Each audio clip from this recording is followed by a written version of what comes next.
challenges. Recording in progress. Or rather, network challenges this morning. Welcome, honorable members and colleagues this morning. I think we're all aware that we have started with the process of putting together our BRRR reports or B double. I don't know why it's triple R and then we still say reports, I've never really understood why the terminology is as such in Parliament, but you are all welcome this morning, colleagues. We will be starting a bit differently. Usually we have started with the AGSA, but this morning we've also added the FFC, which is the Financial and Fiscal Commission, to give us perhaps their analyses around funding and the fiscal position of the Department of Higher Education and Training, as well as the Department of Science and Innovation. That particular delegation will be led by the chairperson of the FFC, which is Dr. N. Mbava. The chair is accompanied by other colleagues, as indicated within the agenda. Maybe you could, Chair, when you open, just introduce the colleagues that are accompanying you. If you could open your camera and then close it as time goes, given the fact that many of us don't have stable network due to load shedding and a number of other factors. But if we could just see who the colleagues are, and then they're more than welcome to close their cameras afterwards. We'll then also, of course, be receiving our briefing from the AG. And we are joined by Ms. Khabo Komape, who's the business unit leader there. I think most of us are familiar with her and the entire team. Colleagues will then after those discussions on those two reports, or those two briefings rather, we will break for lunch and then return to deal with the annual performance report of the Department of Higher Education and Training, and then go into discussions on that report. So given time, of course, we may rework our program, but not too much, because I know that Minister will be joining us at a particular time, but we'll try and maybe remain in conversation with the Minister's office. If time is on our side and we are getting through the work quicker than expected, then Mr. Bingwa, Sipogazi, Ms. Shoba, we would appreciate your proactiveness in just communicating with the Minister, so that I don't think he's on the platform. Actually, I might be saying he's not on the platform, but he could be on the platform. No, I'm not seeing him on my side of the platform, so he'll be joining us later then. But I have seen colleagues from the department who have joined us. I think I saw DDG Zungu earlier on, DDG Fuchane, DDG Mvalo, and I'm not sure if I'm missing anybody else, but colleagues from the department, you are acknowledged to be on the platform. So, colleagues, I don't think I should say much, but I think we're really looking forward to the two briefings by the FFC, as well as the AGSA, particularly in assisting us on recommendations that we as a portfolio committee should be following up on post the reporting of the two departments and their entities, and how we then go forth in monitoring the audit action plans of the various entities in the department, how we go about our oversight work going into the next year, and what we should necessarily be monitoring and assisting and aiding the sector in improving on. So we look forward to the presentations that we will receive from yourselves, Dr. Mbava, as well as Ms. Komape. So colleagues, this officially marks the start of our work of putting together these budgetary review and recommendation reports of our portfolio on the two departments and their entities. And let me hand over to Dr. Mbava, and then we will then, after that input, go into the presentation by Ms. Komape. Sis Khabo, maybe soon you'll be Dr. Komape yourself, but let me hand over to you, Dr. Mbava. Yes. Thank you so much. Let me just switch my camera. Thank you so much, Chairperson, Honorable Chairperson Kachwa, and good morning to yourselves and to the honorable members. It's a great pleasure for us as the Financial and Fiscal Commission to brief this committee this morning. Chairperson, I would like to also introduce commissioners who might be on the platform. I know that I have Commissioner Mukadi, who I'll just want to make sure that he's on the platform and he can switch on his camera so the members can see him. And also have the researchers who are also on the agenda. They can switch on their cameras. Ms. Peters, Sabelo Mantato, and Shafika Davids. Can you all switch on your camera, starting with Commissioner Mukadi? He's on a platform.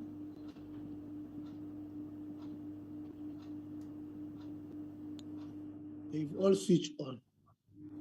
Oh, okay. Thank you so much. Then I'm sure you've seen all of them. Then the researchers as well. Thank you so much. If you'll allow me, Chairperson, I think you've seen my face. I would just like to switch on my camera for the stability of my network. Thank you so much. That's fine. Thank you. Thank you so much. Thank you so much, Chairperson. Maybe just to introduce the Financial and Fiscal Commission, which I'm sure you know of. Briefly, the Financial and Fiscal Commission is an independent fiscal body mandated to advise all spheres of government on financial and fiscal matters. And we advise government on the equitable share of the division of revenue and other matters as well. And all legislation that pertains to these matters must be enacted after the Financial and Fiscal Commission has been consulted. Today, our presentation will specifically seek to assist the committee in its analysis of the budget review and recommendation process. We will give you an analysis of our understanding of the department's entities, and we'll also give you an analysis on the science and innovation side as well. In terms of the context, we know that South Africa allocates a significant portion of its consolidated spending to education. However, over the last few years, and more specifically since the onset of the COVID-19 pandemic, spending on education has been impacted by the need to reprioritize and cut spending across government. As a result, higher education funding sources, such as the provincial equitable share and other conditional grants, have been reduced or subjected to slower real growth, which is anticipated to continue over the medium term. Given that resources are scarce, the spending efficiency and effectiveness of education allocation are important, as well as the need to identify the essential elements of educational expenditure that needs to be reprioritized to ensure the right to education. In this regard, our presentation will look at the policy and service delivery context, the budget analysis of the department and its entities, the performance, and we'll also end with strong recommendations. We'll also look on the science and innovation aspects, the delivery context thereof, the analysis, the performance of the entities, and also end with strong recommendations. I would like now to hand over to the researcher who are going to take us on the first part of the presentation, namely the higher education and training aspect, and give us a consistent and a concise analysis. Over to you, Sabelo, and the team.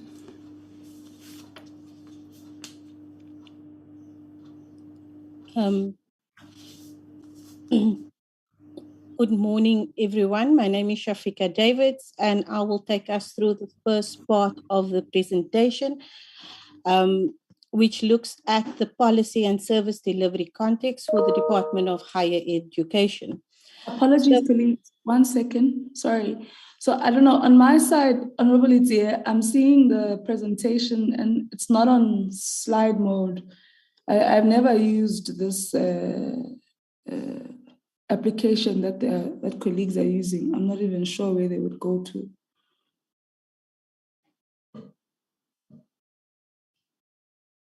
Yeah, good morning, Chair. I'm trying to figure out what is it possible to go to format there on top, the top, maybe let's see, nothing.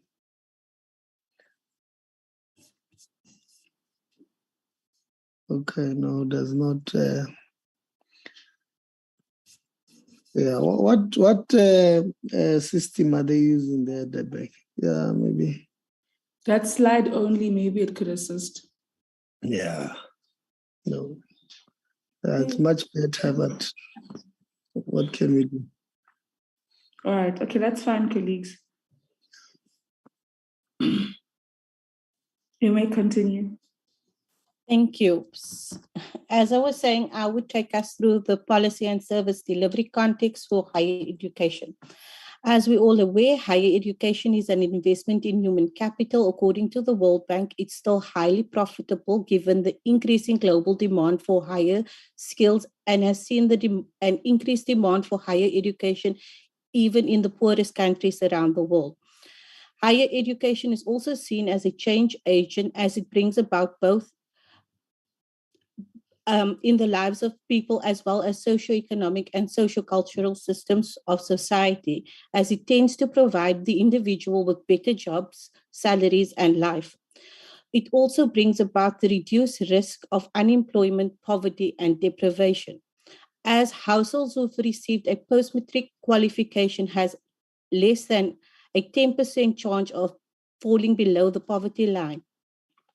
Employment rates for individuals with post-matric qualification sits at an average of 82%, whereas those with only intermediate education is around 68%. Next slide, please. According to the National Development Plan, higher education is envisaged as playing an instrumental role in facilitating skills development and innovation. The medium-term strategic framework sets out measurable targets aligned to the NDP and national policy goals. An additional allocation over the MTF of 403.7 million rand is set aside for the presidential employment initiatives, of which 193.7 million rand is set aside for the grad employment program implemented by universities, which targets approximately 6,000 graduates. And the remaining 210 million rand is to provide demand response jobs in identified priority growth areas such as digital and ICT sectors, thus targeting an additional 16,000 jobs. Another target of the medium-term strategic framework is supporting the establishment of 9 entrepreneurship hubs for Tibet Colleges, to afford them the opportunity to actively engage in the economy, either as a participant in the labor market or as an entrepreneur. Next slide, please. With regards to the funding approach of higher education has been underpinned by 4 principles: sharing the cost between government and students, the autonomy in determining fees, funding of service delivery, and funding as a steering mechanism. However, with the adoption of the fee-free support, the department will face continuous financial pressures due to the continuous funding requirements to strengthen the support to eligible candidates. This pressure is twofold for the department, as they would have to continuously support existing learners within the system as well as funding the new entrants. In the Division of Revenue tabled in February, it was mentioned that the department is working on a new funding model. The Commission would therefore like to emphasize the urgency around this project and that it be addressed swiftly and that the new approach be introduced within the new financial year. Next slide, please. So in terms of the policy developments, there has been 4 policy developments, 2 happening in the 2019-20 financial year, which was the post-education training system by a way of the Gazette was approved in February of 2019, and the policy was approved in December 2019. The other one related to the National Qualifications Framework Amendment, which was also which looked at the separation for professional designation, also trying to provide for offences and penalties for fraudulent qualifications. In the 2020-21 financial year, the language policy framework for higher education was implemented. It looked at historically marginalized indigenous languages. So it's all inclusive, looking at the Khoi, Nama, and sign languages, as well as sign languages. Recording stopped. Apologies, 1 second. Whose mic is open? Honorables, Leah. Okay, there we go. So sincerest apologies for that.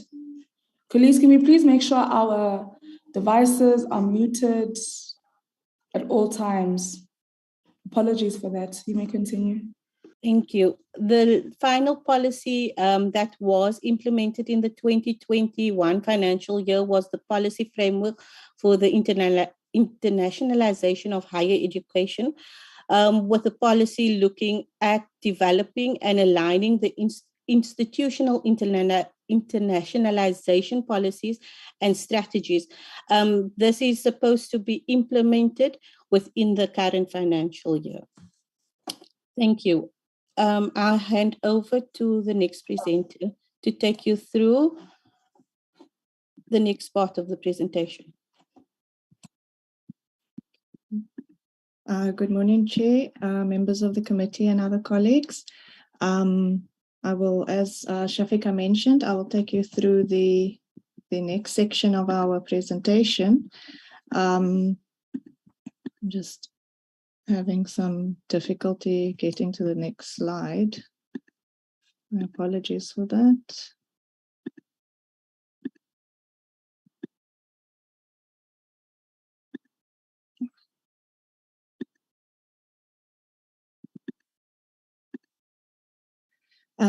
Apologies for that. So this section, Chairperson, members of the committee and other colleagues, provides an overview of key budget trends within the Department of Higher Education and Training vote.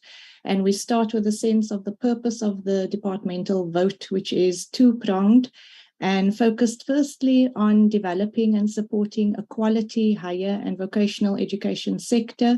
And secondly, it's about promoting access to education and skills development training opportunities. Now, in order to achieve this purpose, the budget of the department is divided into 6 programs as listed on the slide there. And then just to note, as members would know, included under the Higher Education and Training vote are the Sector Education and Training Authorities, or SETAs, as well as the National Skills Fund. And these are funded through a direct charge against the National Revenue Fund. This next slide provides a sense of the relative prioritization of the department's total resources.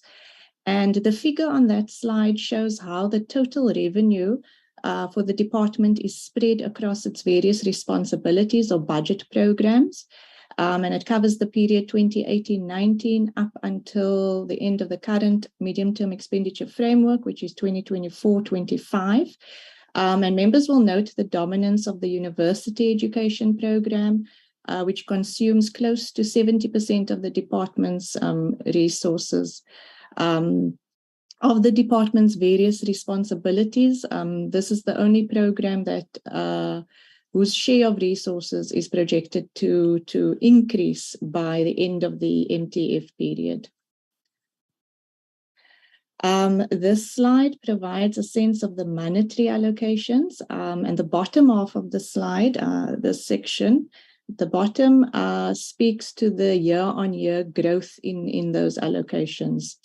Again, we look at the period 2018-19 up until 2024-25. And if we start in 2020-21, we see the effects of the department having to reprioritize its spending so as to protect funding to universities and Tibet College, the Tibet Colleges program. And we see that in 2021, much of the cuts were affected to the skills-related programs. So the skills development program saw a reduction of 6%. We also note the effects of the constrained national fiscus as reflected in the large reductions to the SETAs and the National Skills Fund. Turning to 2021-22, which is the focus of today, we can see that the department was allocated 116.8 billion rand as at 2021-22, and this represents a healthy 10% increase relative to the 2020-21 allocation. So we are thus in 2021-22 seeing a relative recovery in resources to this department. And this is evidenced in the significant growth rates that characterize a number of the budget items that are specified there, particularly in the skills development program, which records a significant increase for 2021-22. And this not only ensures that allocations to this program recovers from COVID-induced cuts, but it also reflects the importance of skills development initiatives in implementing the economic reconstruction and recovery plan, which is aimed at stimulating growth. We also see the programs funded via the National Revenue Fund, namely the SETAs and the National Skills Fund. These are showing high growth rates relative to 2020-21. And these growth rates really put those allocations back at your pre-COVID or 2019 sort of levels. We do note that the TVET program shows quite marginal growth of 1.2%. And we think the committee should, as part of its oversight role, request an update in terms of how this marginal growth has affected the operations of this program. As we know, this program and the subsidies it provides to Tibet Colleges is vital for expanding access to Tibet Colleges and thus growing the artisan and other type skills that the country requires. Chair, I will, this is basically the explanation to the previous slide, which I just explained, so I'll move to the next slide. And this next slide speaks to spending performance. And spending performance refers to the proportion of the allocated amount that was actually spent. And we look at spending performance in 2020-21, and then also for 2021-22, which is the 2021-22 being the red bar there. Now, most programs saw a reduction in performance in spending performance in 2021-22. There were two exceptions, namely the University Education Program, which maintained the full expenditure of its allocation. And the other exception was the Community Education and Training Program, whose spending increased from 88.9% in 2020-21 to 92.4% in 2021-22. This slide reflects on the department's resource allocation from an economic classification point of view. And what is clear from the reddish colored bar in that figure is that the department is largely a transferring department, with transfers and subsidies to departmental agencies and higher education institutions being the largest spending item. And as at 2021-22, transfers and subsidies to departmental agencies and higher education institutions accounted for around 91.2% of departmental spending. So it's the dominant spending item. Moving from that slide where we saw that the department is largely transferring to departmental agencies, this slide shows a selection of the transfers to those departmental entities. And as is evident there, the largest transfer is to the National Student Financial Aid Scheme, or NSFAS, which received just over 40 billion in 2021-22. And as government continues to emphasize pro-poor higher education spending, we see that the allocations to NSFAS is set to be improved over the rest of the MTF period, with projected funding to NSFAS reaching over 53 billion by 2020-24. We note that the NSFAS was placed under administration in 2018-19 up until 2020. And according to the annual report that was just released, the department welcomes the new board and the new CEO that has been instituted at the NSFAS, and notes that this has brought stability to the entity. We know that the NSFAS plays a crucial role in the post-school system in terms of providing students with financial aid, and thus enabling access to post-school education for those students who would otherwise not be able to afford to attend a university or college. And given this important role, it is critical that the national department and this committee ensure tight oversight over the NSFAS's performance as we move forward. So this was a summary, Chair and members of the committee, of the allocations and spending. But of course, spending does not mean much if it's not being done efficiently and effectively and achieving what has been set out to be achieved. So the next section looks at non-financial performance. If I may please hand over to Sabelo.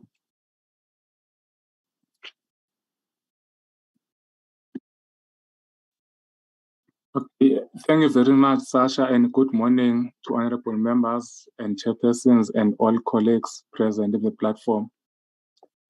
What I'll do, I'll just take you to the last section of our presentation for higher education. Then, in terms of non-financial performance, what we did, we decided to take some key output indicators from the department's annual report, and then compared that with what were targets that were set, and whether those targets were achieved or underachieved or overachieved, and the reasons for that, and what the Commission's view is on such performance. So we didn't take all output indicators. We just took few to reflect on the performance. We noted that the department has done well in some areas, whereas it has experienced some challenges in other areas with respect to delivery. For example, on on the number of students that have received the NSFAS, the target was 427,851. Then the actual delivered was over 500,000. So the department overachieved because actual delivered compared to the target was 118%. And then now the reason for this is that the department is the number of students qualifying for NSFAS is determined by the qualifying students. But here the commission commends the department because it has been unable to use its resources, to stretch its resources to meet the demand, the increased demand of learners who are qualified for NSFAS. And then on the other issues that we highlighted here, you'll note that there's been underachievement in terms of the number of graduates in engineering annually, as well as the number of graduates in natural and physical science, as well as on human health sciences on an annual basis. And then what we were noting here and what has been provided as the reason for such underachievement or underperformance is because of the COVID-19 and restrictions that were imposed. Then these affected the performance of the department. And we, as a commission, we acknowledge and we accept that these underachievement were beyond the control of the department because restrictions were nationwide. Next slide.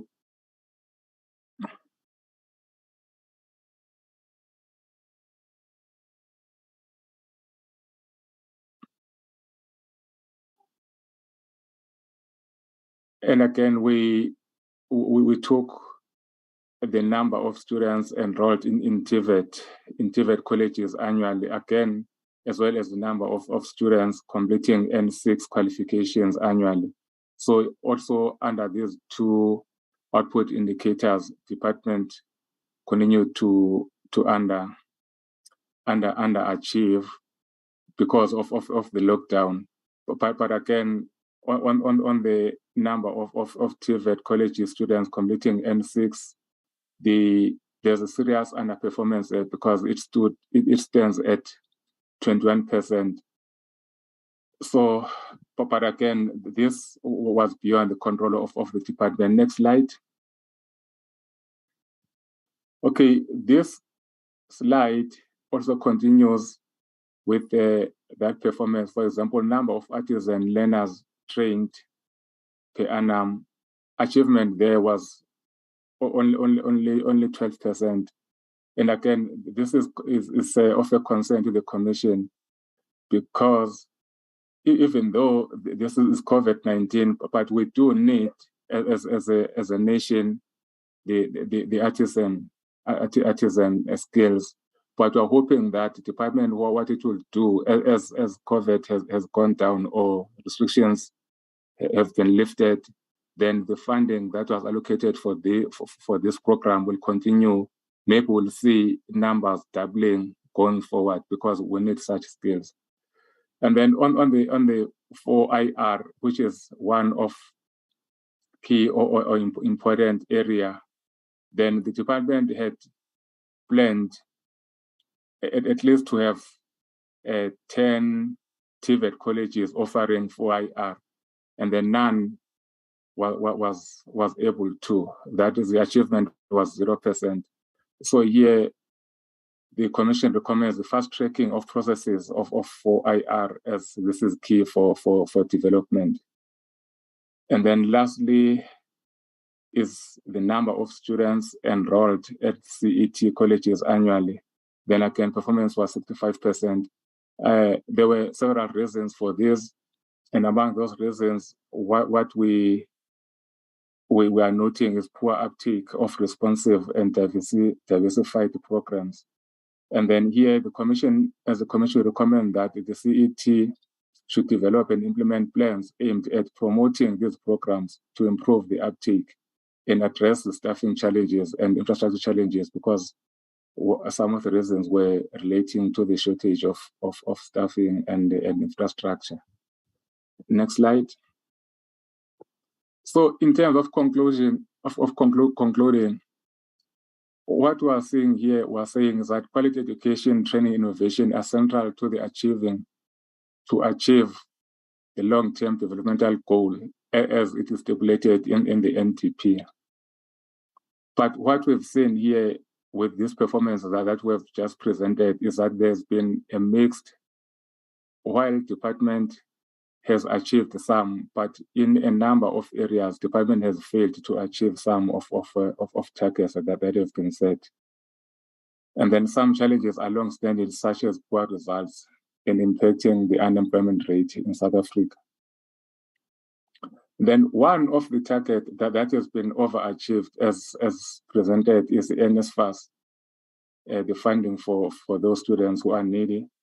The Commission does welcome this additional funding that was made available. But what we are emphasizing to assist poor learners, but what we are emphasizing or recommending is that a sustainable funding model should be urgently finalized as the department will face continuous funding pressure surrounding fee-free education policy. And given the rate of unemployment, people are losing jobs, higher cost of living, and then this funding model has to be finalized urgently, and there should be a sustainable one. The marginal growth is noted in Tibet allocation, and declining proportional allocation to this program is noted. And then here, what was saying is that the department should clarify how this impacts the overall performance of Tibet Colleges. And then Commission notes delays in Tibet Colleges offering the FYR, which is one of the important area. Then hence the Commission recommends the fast tracking of this process. And then lastly, the CET colleges are keen in the provision of programs that are responsive to the needs of youth and adults. However,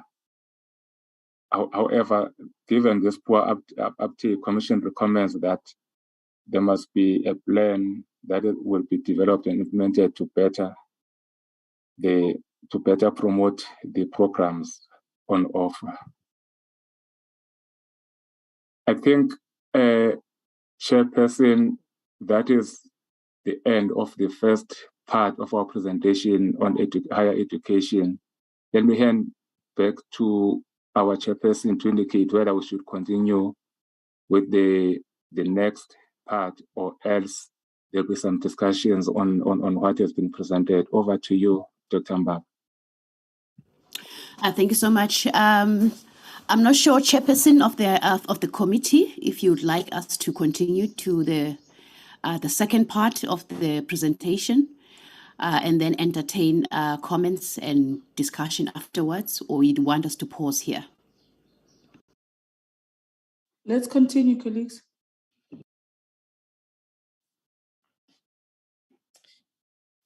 Thank you.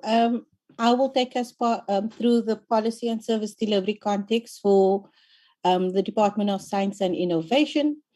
As we all know, the NDP identifies science, technology, and innovation as a primary driver for economic growth, job creation, and socio-economic reforms.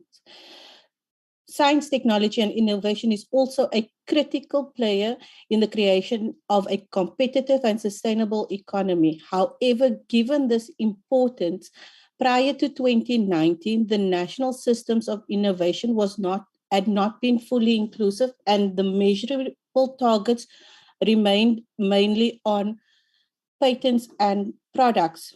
However, given the need for science, technology, and innovation, it brought about the white paper that was approved in 2019. The white paper emphasized the core themes of inclusivity, transformation, and partnership. After the development and the adoption of the white paper in 2019, we saw the department developing the decadal plan, which was approved in March of 2021. This was supposed to ease a holistic plan for the whole of society, looking at government and university, universities, setting out how the use of technology, science, and innovation will be used to respond to the challenges that the country faces. Next slide, please. The medium-term strategic framework sets out the measurable targets aligned to the NDP and the national policy goals. The department has 5 programs in implementing the revised strategic plan. What we noted that in the 2022-23 annual performance plan, the annual performance plan identified 53 output performance indicators and medium-term targets. Over the 2022 medium term, the department will focus on the developing human capital, the effective use of publicly funded intellectual property, national space strategy, and the implementing of national integrated cyber infrastructure systems. We note that there are 6 entities under this department and who receives the bulk of their funding, which is estimated at 93.7%. The human capital is a key driver to the development of the national science and innovation system of innovation that is globally competitive and responsive to our country's development needs. This program is allocated 8.5 billion rand over the medium-term expenditure framework for the Human Capital and Science Promotion sub-program.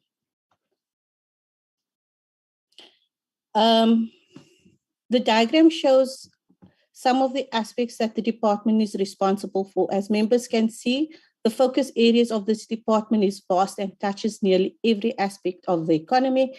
It looks at aspects such as new avenues of economic growth through the modernization of existing sectors, enhancing focus on high-tech industry as well as the service sectors.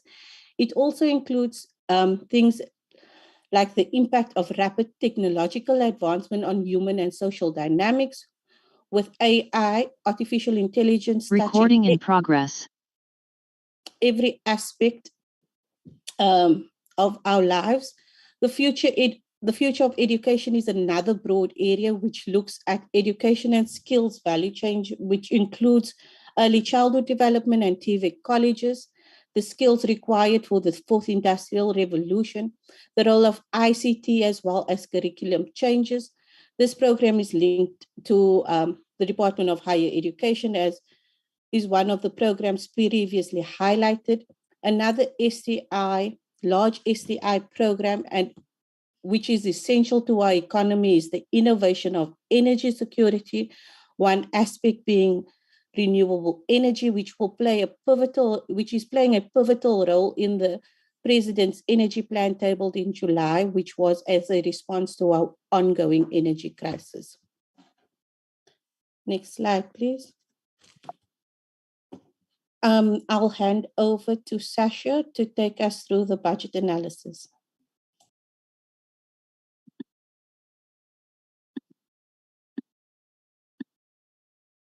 Thanks, Shafika. Chair, as we did with the higher education vote, this section does a similar analysis for the science and innovation vote.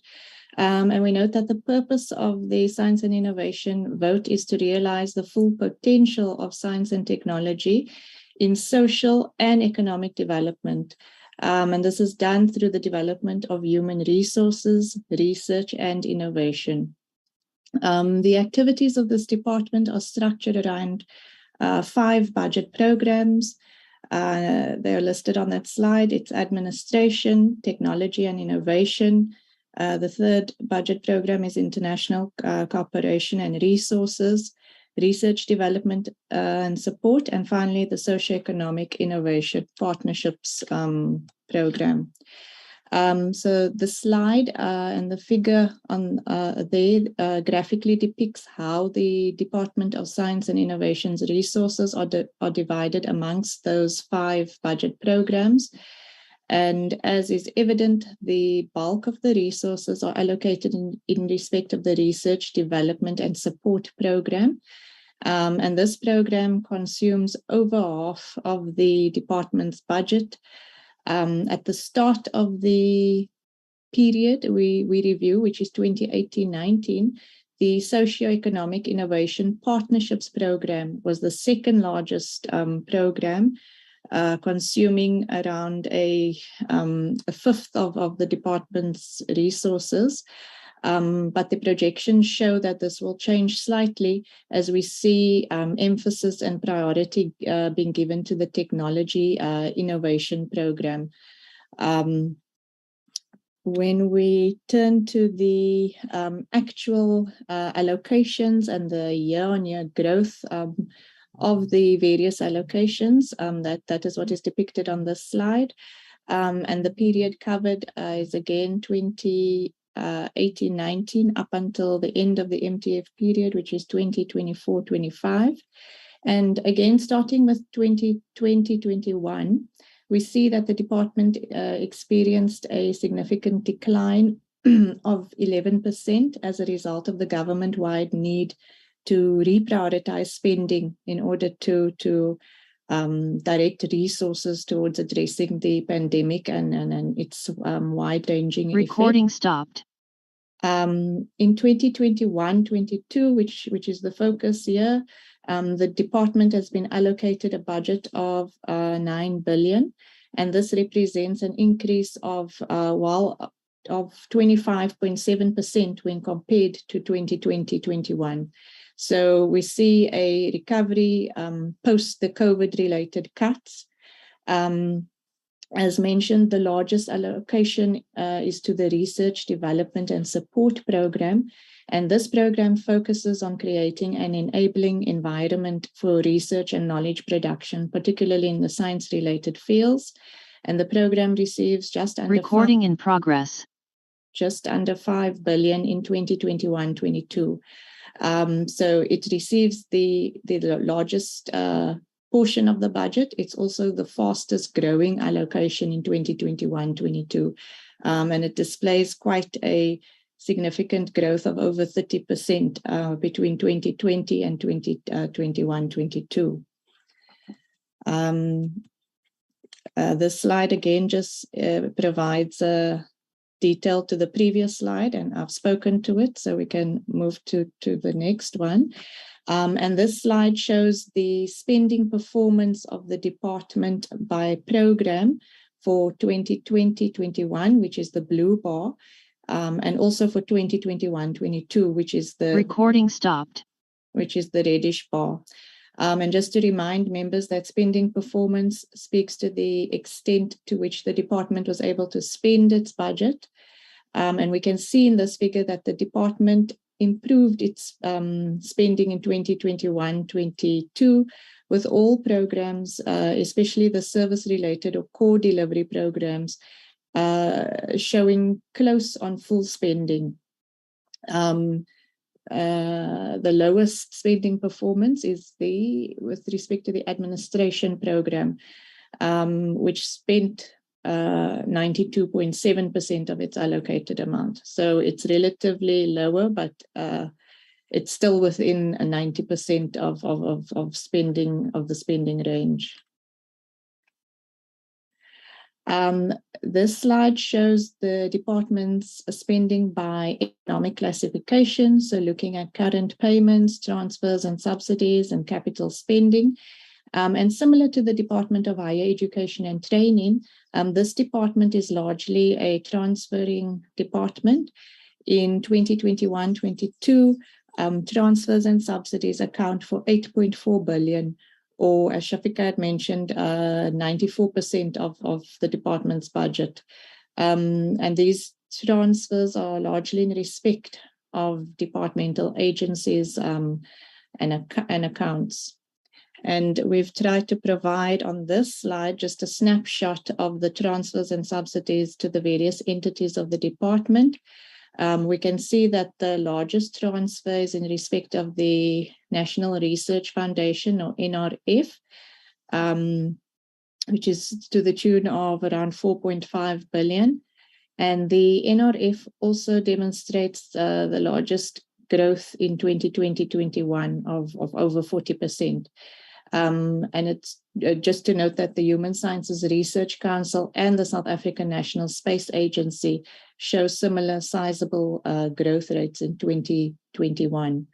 And if we just look at the NRF, when we looked at the growth projections, when we look at the forward-looking growth projections, so projections of how the budget is going to change in 2022 and 2023 and 2024, we see that declines and marginal growth is being projected.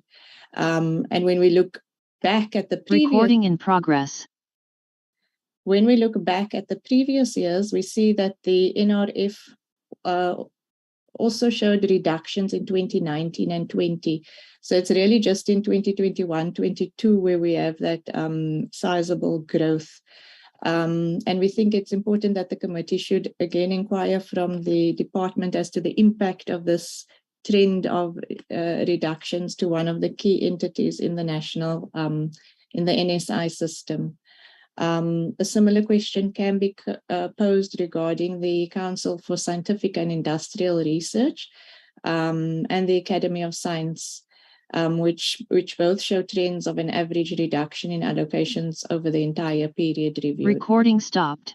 So again, while this section spoke to the financial allocations, the next section will speak to the non-financial performance of the department. Thank you. Thank you very much, Sasha and Shafika. Just like we did on the education on the DSI as well, we've taken some few key output indicators and then look at what department intended to achieve and what department has achieved and reasons for that, and provided with the Commission's analysis or position on such performance. The first one, okay, maybe let me say the overall performance of the DSI has been good because there's been overachievement in a number of key output indicators. For example, here you look at the number of graduates with masters and doctorate supported in areas such as energy, space, innovation, priorities and instruments, and bioeconomy areas. Then the target there was 190, and then they overachieved. The actual performance was 130%. That is 30% overachieved. And then why the reason for that was that planned, or the target is planned, but the demand was high. And then the department was able to respond to that higher demand. Then the Commission commends the department as it was able to respond to such higher demands. On Black emerging farmers, again, that was overachievement. The target was 200. Actual farmers that were assisted was 855. That is over 420%. And again, the reason for this was because of the target that was for a prior year, which was 2020-21, which was moved to 2021-22. And the Commission here commends the department because it didn't lose focus, even though there were COVID restrictions on that year, but they managed to continue to deliver on the following year when things were better. And then again, we commend this because it shows the department's commitment to empower Black emerging farmers. On the number of South African students participating in international training programs, target was 326, actual delivered was 706, that is 216%. So the reason for that was improved cooperation between the DSI, DHET, and NRF. Then overachievement is a result of improved cooperation and is commended by the Commission. Next slide, Sasha. Okay, here, what we're indicating under these ones, particularly is the role played by technology or the COVID-19, though COVID-19 has restricted performance in some areas and affected performance negatively. But with respect to DSI, we've seen efficiencies as a result of such COVID-19 restrictions, because in a number of areas here, the department has managed to overperform because of the use of the visual engagements instead of face-to-face or traditional way of communication. For example, you look at the number of bilateral STI plans of actions implemented with African partners. Then the target was overachieved, 283%. Again, dialogues, international policy dialogues and technical exchanges of the white paper and STI, 223%. Next slide, Sasha. For here, what we are noting is a role, and we are recommending that these improvements, these efficiencies that we have seen, then the department should just embrace them, because a number of them were achieved with less expenditure or less than what was provided for such. So the other one that I want to pick up, okay, research and development, number of PhD students awarded bursary. The target was 2,000, then it was overachieved, 2,500. And then again, the department was able to respond to an increased number of applications and qualifying learners on that one. So overall, what we've seen here is overachievement. Can go to the next slide, Sasha. Because the next slide, what we're trying to show here is that a number of those overachievement were as a result of efficiencies, as a result of the visual engagements vis-a-vis the traditional ways of doing things. Hence, we were emphasizing that we're commending that the DSI should embrace and keep those means of communication going forward, because they've resulted in a number of efficiencies. For example, here, this slide, what we did, we just picked up some of the sub-programs where the department has overachieved, and then show the resources, how much resources were used to overachieve what department has set to achieve. For example, across here, you will see that these sub-programs, total allocation is 136 million, and then the expenditure is even less than what was allocated. And then there's also some savings, but the achievement is far up above or from what was said to be achieved. Next slide. Okay, in terms of concluding here, we are noting that the DSI is pivotal in promoting growth and economic development. And then as we've shown or presented or indicated that the overall performance of the DSI for 2021-22 financial year is good. And then emphasize that the DSI has significantly overachieved with respect to a number of performance targets that were set for 2021 and 22. And then efficiency has been realized by DSI in a number of areas as a result of COVID-19, which we resulted in the virtual use of virtual platform use vis-a-vis the traditional way. And then more has to be achieved with allocated, or has been achieved or was achieved with allocated resources or budget or even less.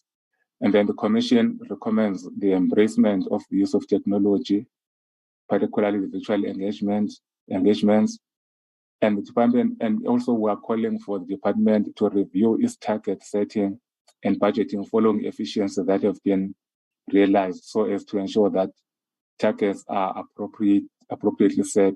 So here, what we had in mind is that since now the department has seen that there are such efficiencies, then we are recommending that going forward, they should factor this element of efficiencies and revise its targets. Then assistance and funding to high-level research students at PhD and master's level is in niche areas must remain a priority. And this follows the fact that we've seen from the report that for 2021-22, there are some funding that was shifted from these niche areas to other areas, but we are saying they should remain a priority area for the TSI. I think that is the end. Let me hand over back to Dr. Mbava. Thank you. Thank you so much to the researchers, Sabelo, Shafika, and Sasha. Chairperson and members, just to reiterate from the Commission's perspective that we believe that government needs to protect the redistributive nature of the higher education funding system in the face of potential education budget constraints. Allocations to university education and Tibet programs should be protected.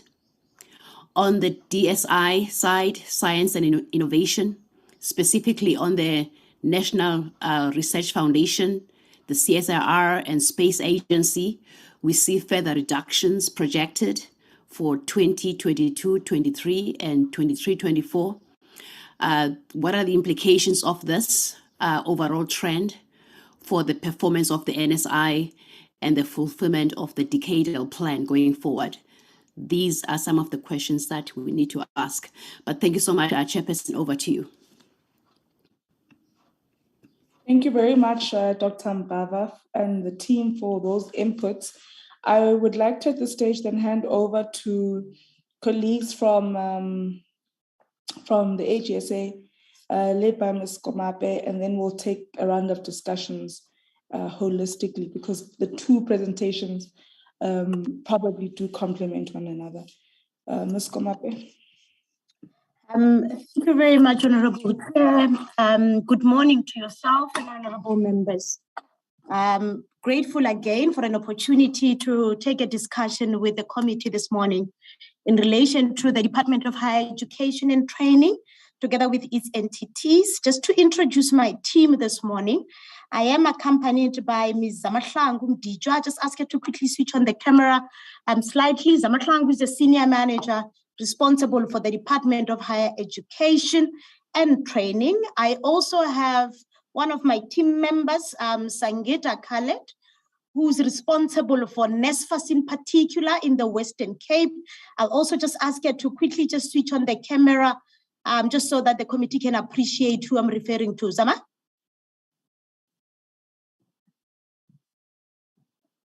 Okay. I think they may be a bit delayed, but I think Zama will switch on when she does come on the platform. But as part of the presentation this morning, Chair, we're bringing the audit outcome for the financial year 21-22 in particular. The presentation is in three forms. We'll share the audit outcome of the department together with some of the entities, including the 21 sitters, and a lot of other entities of higher education. But the second part of the presentation will speak to the TVETs. In particular, you remember that we are responsible for all 50 TVETs across the country, 9 provinces. We do have our teams, our colleagues in the provinces that help us to conclude that particular sector.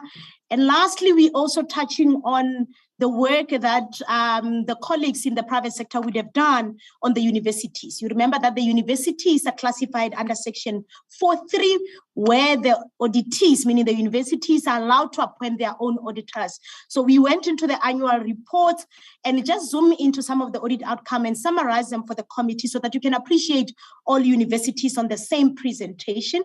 But I'm sure the nitty-gritty, the department will also be able to speak to it. For this particular financial year, there's work that we've done particularly for the sitters. And you would see that it was not necessarily driving the audit outcomes per se, but it's part of the value add that we've done just to make sure that we are able to identify opportunities within the sitter space, because we do believe that that sector has got a potential of giving much more than what they're currently providing. So we'll share that particular, those particular insights as well. I will not take you through really the mission and the vision of the AGSA. I think the committee is really familiar with the work that the AGSA does.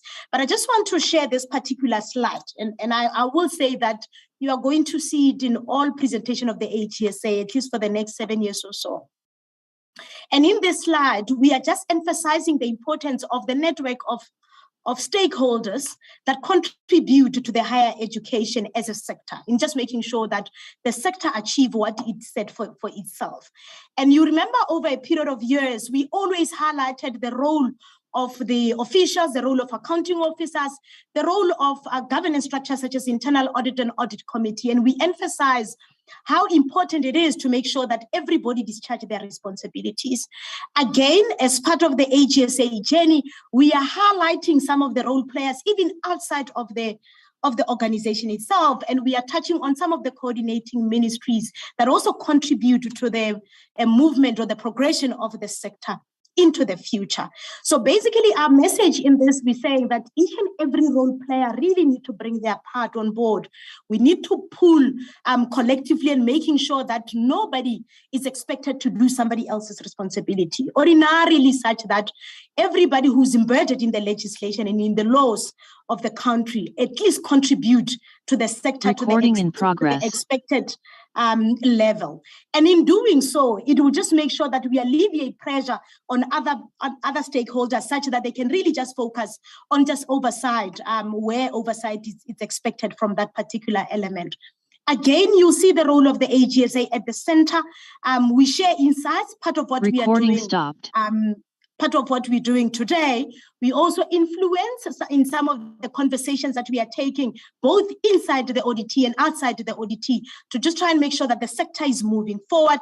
And again, the element of the Public Audit Act that has given us the mandate to be able to press a bit on the consequence element, and hence the principle of material irregularity is what we're trying to bring on forth. So this particular chain is really just saying, as a sector, we're going to be as strong as our weakest link, which will just mean that nobody should really be sitting on the responsibilities that are not being discharged on time, especially because the nature of the audit is such that it comes right at the end. And the Constitution put it deliberately because one needs to protect the objectivity, the independence of the Auditor-General, so that we also don't find ourselves in the space where management is supposed to be playing in. So again, Honorable Chair and the members, we are appreciating the opportunity, because through this discussion is what we are able to just share with the committee our observation, and then we allow the committee to then take the discussion forward, so that again, our messages get even far much more expression that it would have ordinarily gotten. So I'll just pause here and just maybe move on the next slide, Zama. This particular slide is really just a chain, a network of the auditees within the higher education and training. Some of them audited by the Auditor-General, some of them really not audited by ourselves as an office. As I indicated, the entities will be allowed to appoint their own auditors, but again, they contribute to the aspiration of the sector as a sector set for itself, or as a country set for itself. Really, some of these aspirations are embedded in the NDP and MTSF and many other documents, strategic documents of government. We color-coded the entities that are being audited by the Auditor-General, and we also appreciating the role of the private sector in just making sure that the sector move forward. On the right of the same slide really is just to try and summarize some of those aspirations. So I'm going to pause here and hand over to Zamahlangu, who will just take us through the nitty-gritty of the audit outcomes. Chair will move at your pace. At some point, if you believe that is taking a bit longer, just give us a nudge and we'll try and move it a bit faster. We shared 2 documents with the committee. We'll present the slides, but we also did some sort of a narrative in terms of the notes, just so that the committee, even after this conversation, they can just appreciate the conversation that we are having with you this morning. Zama, may I hand over? Chair, with your permission, please. Thanks. Let me ask you just to switch on the camera, Zama, a bit, so that the committee can appreciate who you are.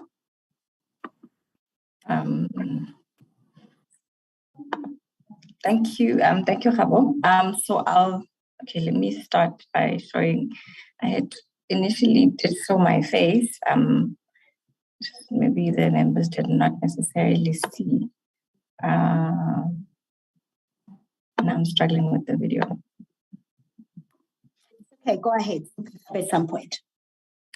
Yes. It's fine, Zama. I think we do know how you look like, and it does sound like yourself. So I think you can continue. Thank you very much. Put on a slide mode, Zama Shangu, please. Thank you, Chairperson. So I'm just going back to the presentation. As Khabo indicated, we have, because of how big the portfolio is, we've split the presentation into firstly, that we don't want to be dealing with the department and the entities, and then deal with the university, the Tibet Colleges, and then now touch on the universities that are audited by the private sector. So starting with just the audit outcomes of the department and the entities falling under the Department of Higher Education and Training, you'd see these are the audit outcomes, honorable members and honorable chairperson, and you just note that there hasn't really been much of a change. There's actually a stagnation in the audit outcomes of this part of the portfolio, and I think of concern that we just wanted to highlight is the 5 entities that are sitting under qualified with findings audit outcomes. I'll touch on them in the next slide, just going in a bit of detail. But those are the entities that are of concern because they're sitting under qualified with findings. And you see, just all looking at even in previous years, it hasn't really been the case that so many of our entities are sitting under the qualified with findings audit opinion. Just looking at an overview now of the audit outcomes. Firstly, we'd like to commend the 8 entities that were able to get, the unqualified with no findings audit opinion, which is what we normally term as the clean audit outcomes. And you'd see that there's even the 5 that are listed there, YOSA, CTAP, FPNM, PCTA, QCTO, and NIHSS, that have, sustained that audit outcome over the years, as in that even in the prior year, there were unqualified with no findings. With those entities, it gives a nice room for a clear accountability within the entities and looking at the impact assessment, whether the entities are actually getting the desired impact that the portfolio had set out for these entities. Are they what they're doing, is it being felt by the citizens of the country in terms of what was the objective of them being there in the first place? So it's nice when the entities are actually at a point where we're not talking about the audit outcomes anymore, but rather looking at their performance, whether we are getting the desired performance from the entities based on the impact that they actually have with the work that they'd be doing. The National Skills Fund moved from a disclaimer. You'd recall that we have been reporting a disclaimer of audit opinion in the past 2 years at the National Skills Fund. They've now moved to a qualified audit outcome. So just maybe going into those 5 entities that I just highlighted to say that are of concern as they have a qualified audit opinion. I'll start with the National Skills Fund. So in as much as it is encouraging that they would have moved from a disclaimer to a qualified audit opinion, and that's predominantly because they've been at a point, there has been a change in the culture within the institution, in them being able to deal with some of the things that we would have been raising over the years, which in the past there would be pushback in dealing with certain things. So you'd find that there is a bit of a move in them addressing certain areas. However, Chairperson, I just wanted to emphasize that in as much as we're encouraged by the movement at the National Skills Fund, however, there's quite a lot of work that still needs to happen at the National Skills Fund, as the main area which speaks to their core function, which relates to skills development funding, we're still having as a concern. It's actually the basis for the qualified audit opinion even in the current year, as we're saying that we are still not able to get supporting documentation for the funding that they would have given to the skills development service providers, which had an impact on them being able to account for the skills development funding expenditure and accruals from non-exchange transactions. So we're still saying that there is still an absence of project management processes and the expenditure approval processes within the entity, which then results in them not being able to account correctly for the skills development funding, which is still quite a big problem at the institution, because you recall that that is their main, function as an institution. So we still have high concerns with regards to the National Skills Fund in that regard. Construction SETA received a qualified opinion on discretionary grant commitments, as they were not able to support the commitments balance that they had disclosed on their financial statements. So they would have projects that would be on their commitments register, but they're not able to support, provide sufficient supporting documentation for the projects that they would have on their commitments register, whether they still have contractual obligation towards those projects, whether the service provider actually, performed the services as set out. So that also speaks to just inadequacy Recording in progress. Of the project management processes within the institution, which result in them not being able to account for their commitments correctly. Services SETA also received a qualified audit opinion on commitments, and you'd recall that this was the case even in the prior year at Services SETA, where they were not able to, there were either errors on their commitments register, or they were not able to provide sufficient audit evidence for what they had been recorded on the commitments register. So you'd note, Chairperson, that even like on the 3 entities that I just highlighted now, I think the main root cause of where they are would be the inadequacy of the project management that would be in place, because the nature of these entities would be dealing with the skills development projects that they need to be monitoring on a regular basis, so that they're able to account for the different projects in the right manner in the financial statements. We had WNR SETA that received a qualified opinion as well on receivables from transactions and payables from non-exchange transactions, as they did not provide supporting documentation to support these balances on the financial statements. And then lastly, we had InSETA that received a qualified audit opinion on administration expenses and payables from non-exchange transactions. And again, they were not able to provide supporting documentation to support the transactions that they reported on their financial statements. And mainly on InSETA, because of the ERP system that they actually put in place in the year under review, which was not necessarily implemented correctly, which resulted in some transactions being captured manually and some transactions not being captured on the system, which resulted in the errors that we picked up when we actually did the audit.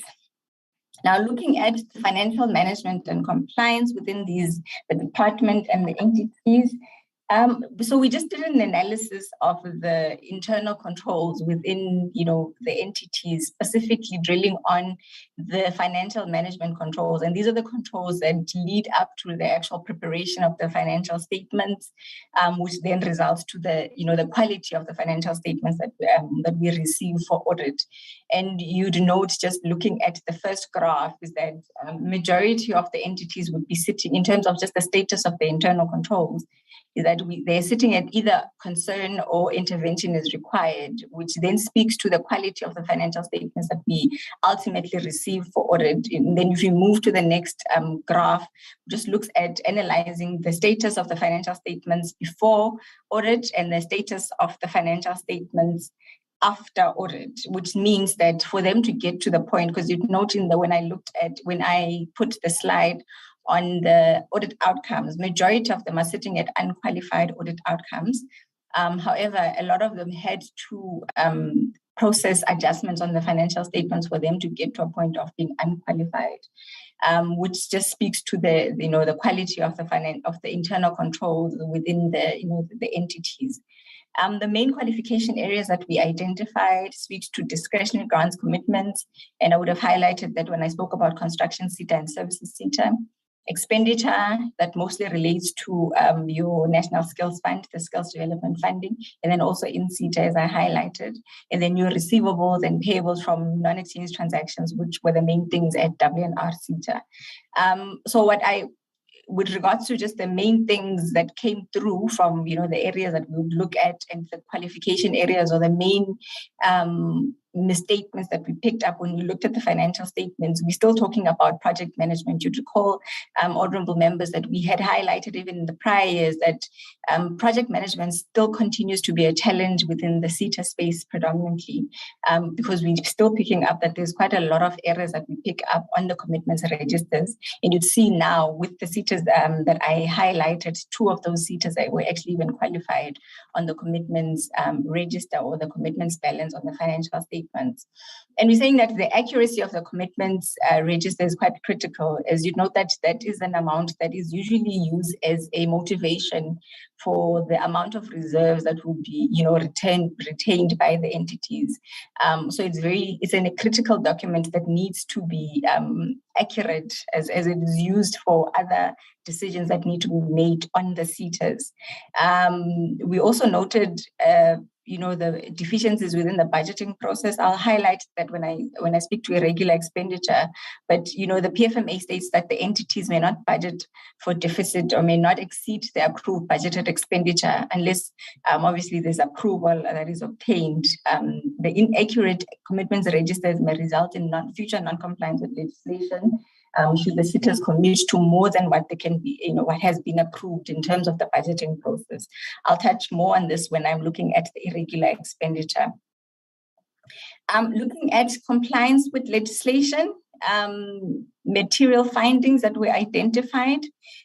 We had, majority of the entities had material non-compliance with legislation, and the common findings would be similar to even in the prior years.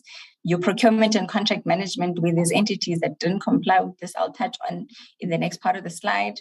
The quality of the financial statements, and you see that majority, and it speaks to when I was looking at the status of the internal controls with the entities, in that, a lot of them we had to process adjustments. Some were able to make adjustments, some were not able to make adjustments, but the quality of financial statements would be a non-compliance with the PFMA, as the PFMA states that the financial statements need to be fairly presented. The prevention of irregular and fruitless and wasteful expenditure. We also had, non-compliance relating to effective consequence management that we identified. Now, looking at your compliance with procurement and contract management, common areas of non-compliance that we identified. There's 4 entities that had, material non-compliance with supply chain management processes, which would be your W&R, where they had contracts that were modified by incorrect delegation. There were, awards that were made to suppliers that didn't declare their interest. There was construction CETA that had quite a number of non-compliances with legislation, which is, a regression even from the prior year, as we're just seeing that now there's been an increase in the number of instances that we're picking up where they are not complying with the supply chain management. They didn't comply with the threshold on local content properly. Bids were advertised for a shorter period. There was competitive bidding processes that were not followed. And this was the case at AGSA as well. So construction and AGSA for competitive bidding process not followed. And then lastly, EWCETA had procurements from supplier without a SARS clearance. So they didn't get a clearance from SARS on their tax matters, but they were awarded a contract by EWCETA. So now just looking at irregular expenditure for this part of the portfolio, which would be the department and the entities, you'd note that there has been, over the years, because this is just for this part of the slide, we're just looking at the irregular expenditure that was incurred for that particular year. And you'd see that in the current year, we're sitting at 1.7 billion of irregular expenditure, which is quite a high number for this portion of the portfolio. And it's the top contributors of that irregular expenditure, which contributes to 1.6 billion of this 1.7 billion. And that would be your National Skills Fund, your Services CETA, Transport CETA, Construction, and LG-CETA. So those are the 5 contributors to this big balance of irregular expenditure that we're seeing on the portfolio. And the key things that relates to this irregular expenditure would be the budgeting processes at the entities. As we're seeing that for majority of the irregular expenditure is as a result of them exceeding the budget process. process. So the expenditure would be in excess of the, budgeted amount. Or so, for example, your National Skills Fund and Transport SETA, the main, reason for that irregular expenditure that you're seeing there would be them exceeding the expenditure that they have is in excess of the budget, which then results in them incurring irregular expenditure. And then for the rest, your services SETA, construction SETA, and LG SETA would be as a result of them exceeding on their discretionary grant limits or exceeding on their administration expenditure limits. So it basically speaks to the budgeting processes within the entities. And then just of noting as well that services SETA, construction SETA, and the National Skills Fund were also top contributors of the irregular expenditure balance even in the prior year. So it has been, something that has been happening over the years, that they would be the main contributors to the high number of irregular expenditure in this part of the portfolio. So just looking at the impact assessment of this irregular expenditure, I would already touched on the expenditure in excess of the budget. So just looking at the remainder of the irregular expenditure, as I spoke about, this 5 would be like 1.6 billion as a result of budgeting processes. However, there is like 100 odd million that is as a result of them not complying with supply chain management processes, which is also quite a big number. And the usual impact of that is that, the entities could be losing out on competitive costs that are available in the market if they're not following competitive bidding processes and they're not complying with supply chain management processes.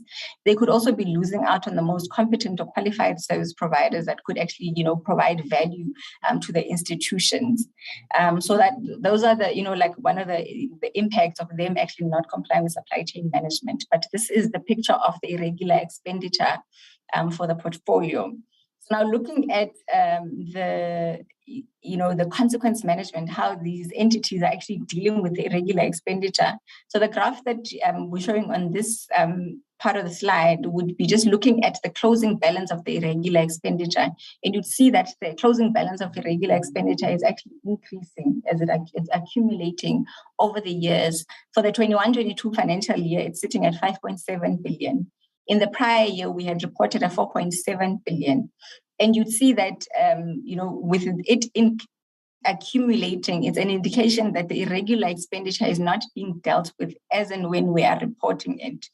And when we talk about being dealt with, we're talking about whether the investigations are happening, whether the determination tests are being done. The consequence management is actually being, put in place by the entities, up to the point of actually condoning the irregular expenditure or writing off the irregular expenditure. And what we're seeing is that only a portion of what we would have reported in the prior years have been condoned, which would mean the full process has been finalized. Like only 8% was condoned. Only 9% was actually written off, and majority of that irregular expenditure is still sitting under the category of where we're saying that it's either not dealt with or in progress of being dealt with, which is an indication of just the slow pace in which, we're handling the consequence management processes of actually the irregular expenditure that would have been reported in the prior years. And the top contributors to the irregular expenditure in the prior years, as I already indicated, your services SETA, construction SETA, National Skills Fund, and then W&R, that make up that a big portion of that 4.7 billion that would have been reported in the prior year. Now, looking at fruitless and wasteful expenditure, fruitless and wasteful expenditure is also quite a big number, sitting at 88.9 million in the current year. And again, the top contributors to that fruitless and wasteful expenditure would be your National Skills Fund, construction SETA, DHET, W&R, and services SETA. And, the main ones, or with the big amount, would be your National Skills Fund and the construction SETA. And, in the National Skills Fund, there'd be instances where payments are made for, duplicate payments are made to service providers. Extra costs are actually being incurred due to delays in the Tibet infrastructure project.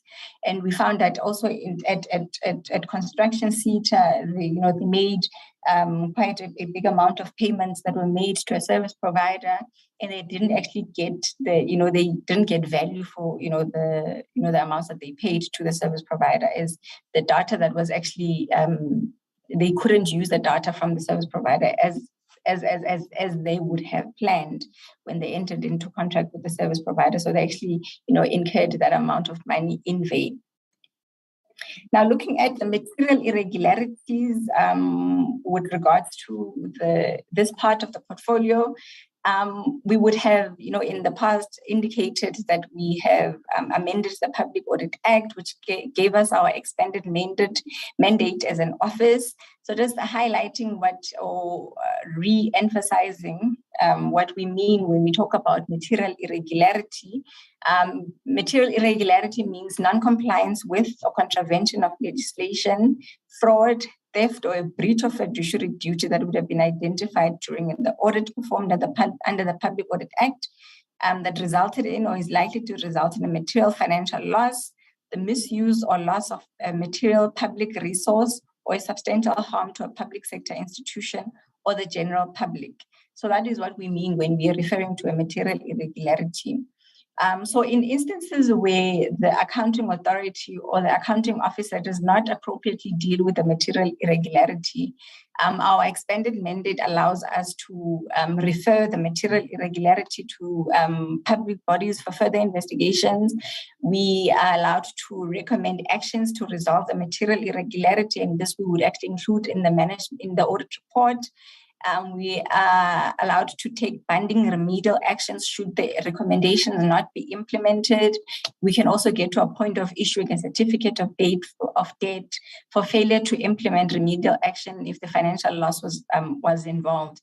And in all of these instances, it would be in a situation where the accounting office or the accounting authority has not dealt with the material irregularity that would have been communicated, because we go through a process of actually communicating, and give the accounting authority time to deal with the material irregularity. And only in instances where we feel like the material irregularity is not being dealt with, then we go to the next steps, like your recommendations, remedial actions, and also in further investigation by the public bodies where it's necessary. So for the material irregularities that we identified in the portfolio, we identified material irregularities at the National Skills Fund and Construction SETA. The National Skills Fund, you'd recall, honorable members, that we actually even reported on this in the prior year, where the NSF approved and paid for 3 modules for a security officer program. They paid for these modules twice, which resulted in overpayment, which is non-compliant with Section 57 of the PFMA. So we had issued a notification to the accounting authority. However, the material irregularity was not addressed by the accounting authority. So we then issued a notification for recommendations to be implemented by the accounting authority at a certain time, and we included these recommendations in the audit report of the National Skills Fund. The accounting authority was meant to provide us a progress report by the 2nd of September on the implementation of these recommendations. We received communication on the 23rd of September, and then we also,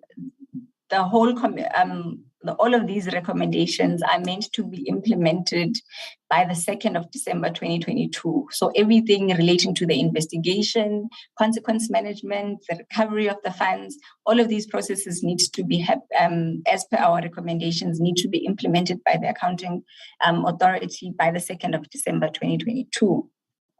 For construction SETA, we also issued a notification for a material irregularity that we identified, where they entered into an agreement with the consulting firm for analyzing data. However, they made overpayment to the service provider, as they paid the service provider in excess of the rates that were agreed upon in the service level agreement with the service provider. And this overpayment resulted in a non-compliance with Section 57 of the PFMA. So we issued a notification to the accounting authority. We received a response from the accounting authority. However, there are certain aspects that were not covered or addressed in the response, specifically dealing with identifying the responsible officials that were responsible for this overpayment, the implementation of consequence management. So these areas were not covered in the response from the accounting authority. So we issued a follow-up letter to the accounting authority, and we're expecting a response by the 30th of September, which we have not yet received a response from the accounting authority on this particular element. So now just looking at the next steps, once we've identified the material irregularities, I'll just briefly touch on the key responsibilities of the different stakeholders, depending on the stage in which the material irregularity is at.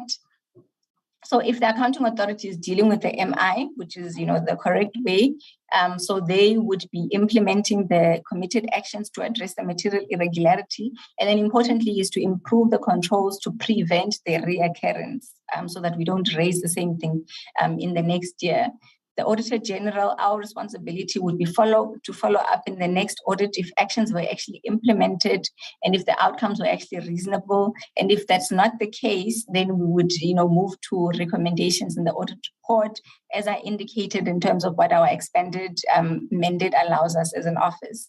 The executive and oversight bodies would be to monitor, the executive would be to monitor the progress and support the accounting authority in addressing the MI and improving the controls.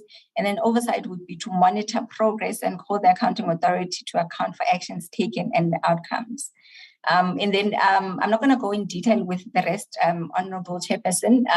So there will be instances where the MI is referred to a public body. So the slide just highlights the responsibilities of each role player, where we have recommendations that have been included in the audit report, which is the case now with the material irregularity that was reported at the National Skills Fund, where basically the responsibility of the accounting authority is to make sure that those recommendations are implemented by the date that is stipulated in the audit report.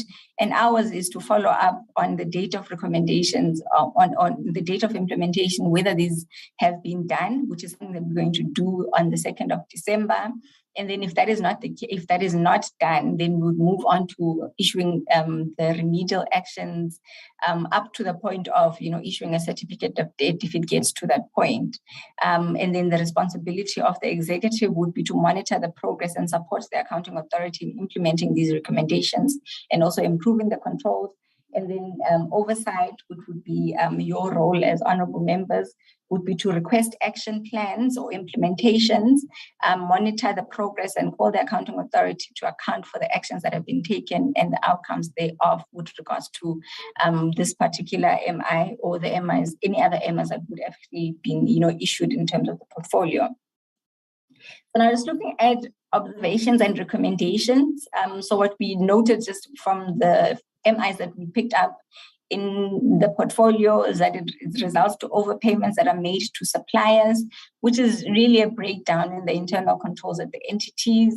Had they had the daily and monthly controls, then there wouldn't be situations where a supplier is paid more than the rate that was actually meant to be paid, or you wouldn't have situations where you're paying for the same thing twice, which is just losing money. The institution would just be losing money. We noted that instability in the accounting authorities impact the accountability process, as the implementation of these corrective actions need to be implemented by the accounting authorities. There was a delay in the implementation of addressing the MI that were reported at the National Skills Fund. And just on an overall, that consequence management has not really been addressed in both these MIs that we spoke about, that it's not clear what consequence management is actually being put by the accounting authorities to make sure that there's corrective, actions that are put in place. So we've put through recommendations for the accounting authority. So I'll just highlight the recommendations to the committee, where we're saying that we recommend that you monitor the progress and the actions that have been taken by the entities to address the MIs and the actions taken to improve the internal controls so that this doesn't reoccur. To request action plans or implementations from the National Skills Fund Accounting Authority to monitor the progress and then call the accounting authority to account for the actions that they've taken to actually implement the recommendations that we have, communicated to them and the outcomes thereof. Now, moving to the next part of the presentation would be dealing with the portfolio performance, specifically still dealing with the department and the entities, where we look at their performance documents. Similar to what we did with the financial statements, we look at the status or the quality of the reports that we receive. And you'd note that a lot of them had to process adjustments on the annual performance report for them to, be presenting annual performance reports that are free from material misstatements, which speaks to the review process or the internal controls around that process. We also split the findings that we picked up.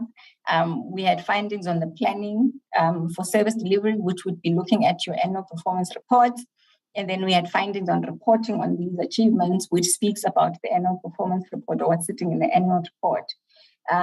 So under the APPs, we still identified indicators that are not well defined, but a lot of the findings that we picked up when we looked at the performance reporting of the department and the entities sits with them not being able to, or them not supporting the achievements that have been reported on the performance reports, or the differences, the material differences between the supporting documentation and the reported achievements that they have on the annual performance reports, which speaks to the reliability of the achievements that would have been reported on the annual performance report. And just looking at this, that the deficiencies that we would have noted in the planning and reporting of targets of the indicators may result in incorrect assessments of the contributions and the impact that the SETAs have on the achievement of the MTSF targets, which basically speaks to the decisions that need to be made by the different role players about the performance of the SETAs or the entities within the portfolio. This hampers the accuracy of the needs assessments for the future planning for skills activities within the sector, which is regarding their performance reporting. We also just looked at their performance against their targets, just looking at the targets that they've set. Are they achieving those targets? We split this into the department and the entities, and then the SETAs alone, which would be just the 21 SETAs. And I think ours is just that there needs to be a reflection on the performance of the different institutions within the portfolio, of firstly looking at the ones that haven't achieved certain targets or the targets that haven't been set. What would be the reason for that? What is the impact of that? Looking at what was the target or the goal and how they impact the overall target of the MTSF. Also with the ones that would have been achieved, the impact, is it getting the desired impact as what was originally planned? If it was meant to be felt by certain individuals or certain aspects within, the portfolio or, the citizens as a whole, have we received that desired impact, or is it an opportunity to actually go back to the drawing board and see how we can actually still tailor setting of these targets so that there is actually greater impact? So that's just the analysis that we did with regards to just the performance against the targets. As Hawa also indicated earlier when she was opening, we also did an analysis of the data of the SETAs. We looked at the data of the SETAs, and then when we talk about the data of the SETAs, we also incorporated the National Skills Fund because of the similarities. And really the main objective of doing this is just we wanted to obtain a deeper insight in order to determine some of the patterns that would, to identify some opportunities. We started off by looking at the budget versus actual, how much has been, was the overall budget of the SETAs and the NSF, from expenditure and the revenue, how much was budgeted in terms of revenue and how much did they receive. And then we also drilled a bit into the discretionary grants budget, which speaks to this is the element that speaks to the skills development initiatives that they would have in place. So their budget and their actuals for the current year and the prior year.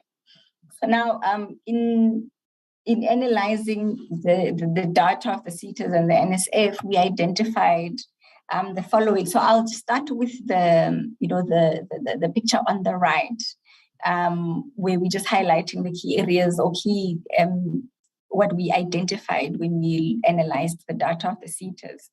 So starting off, we identified that that there's learners that the SETAs have made payments to, and these would be sitting on the annual achievements in the annual performance report. However, if you go to the Home Affairs system, these learners are reported as being as deceased, and these learners would have passed away even before the learning interventions actually even started, which would then pose the question as where did the money or the funds would have gone to. We had instances where we identified that there's learners with invalid ID numbers or ID numbers that we could not trace to the Home Affairs system, so we can't really confirm the existence of these learners that we identified, which again poses the question of where would the funding, these funds be going to if we are not able to even track these people to the Home Affairs system. We identified learners in a number of SETAs, that would be cutting across all SETAs. So we identify like a learner would be in SETA 1 and would be getting a skills intervention from SETA 1, and then the same learner would be getting a skills intervention in another SETA. So in as much as there isn't a law that is prohibiting this, however, it would be good for the portfolio to reflect on this and, be intentional, whether is it the intention of the portfolio to be investing in the same individuals? Also bearing in mind the limited fiscus that we're currently dealing with in the country. Is it the intention of the portfolio to be investing in the same learners? You see one learner being funded by one SETA and the same learner being funded by another SETA. We're finding that these learners in reported in multiple years. So a SETA A would be funding this one learner in 1 year for this particular initiative. And then in the next year, the same learner is getting funding for another initiative, which again speaks to that, the portfolio would be investing in the same learners, which would then need to also be, a reflection of whether is this the intention of the portfolio, that we are actually investing in the same learners. Could it be intentional, or that it's the limitations that are posed by the nature in which that the SETAs operate in terms of working in silos? Each SETA doing their own thing, there isn't any integration, and it would result in them, end up funding the same, sort of learners. We identified that the instances where learners have ID numbers that are on the Home Affairs system with different details to what is on the systems of the SETAs. We identified that there's payments made to learners who are less than 15 years of age or learners that are more than 65 years of age. We identified instances where learners are being funded twice. So you'd note that there'd be a learner that is funded by the NSFAS, getting a bursary from the NSFAS, and then also still getting a bursary from, one of the SETAs, which would then indicate that this learner is getting funding twice, which would be the same also with the Funza Lushaka initiative, where a learner is getting a bursary from Funza Lushaka and then also getting a bursary from the SETAs, which again just speaks to the investment in the same learners, that, this money could be used to have a greater reach within the country. We know that funding is still quite a challenge. So if we are funding the same individuals, instead of funding two people, you're actually funding the same person twice, which again would need to be reflected on as a portfolio to see if really is that the intention. We identified registered companies that are doing business with the SETAs that are not registered with the CIPC, or they are deregistered or in the process of deregistration. And what we've communicated to the SETAs is that they would need to be careful with awarding funding or giving funding to companies that have either not complied with certain aspects of the CIPC or whatever there could be a number of reasons for the status of the end of the different companies with the CIPC, but that they just need to be cautious, and that you could be giving funding to individuals that may not be able to meet the objectives as to why you're giving them the funding, because of whatever the reason for their status with the CIPC. And then ultimately the people that would end up suffering in that instance or be disadvantaged would be the students. Employed learners, we identified in certain SETAs that there would be initiatives or indicators that are talking about initiatives for unemployed learners. However, we identified there were quite a number of learners that are sitting or are showing as paying UIF, which is an indication that that learner is actually employed. However, they'd be showing as reported under the initiatives of unemployed learners. And lastly, we picked up quite a number of capturing errors within the different systems in the SETAs, where learners would be captured with incorrect details compared to, if you look at the supporting documentation, which just speaks to if the portfolio were to, it would not necessarily be able to report fully on the, not only the number, or not just the number of students, but then the students that you're actually funding or assisting as a portfolio, if you're having a lot of these capturing errors that are actually coming through on the systems within the SETAs. And as a result of this, all of this analysis, lastly, just the pie chart on the left just speaks to, we just dealt into the different SETAs and the NSF and the number of students that would be funded by that institution, but also be funded by another institution, which then speaks to that 10,000 that I spoke about earlier on when I spoke about the learners that are in multiple SETAs.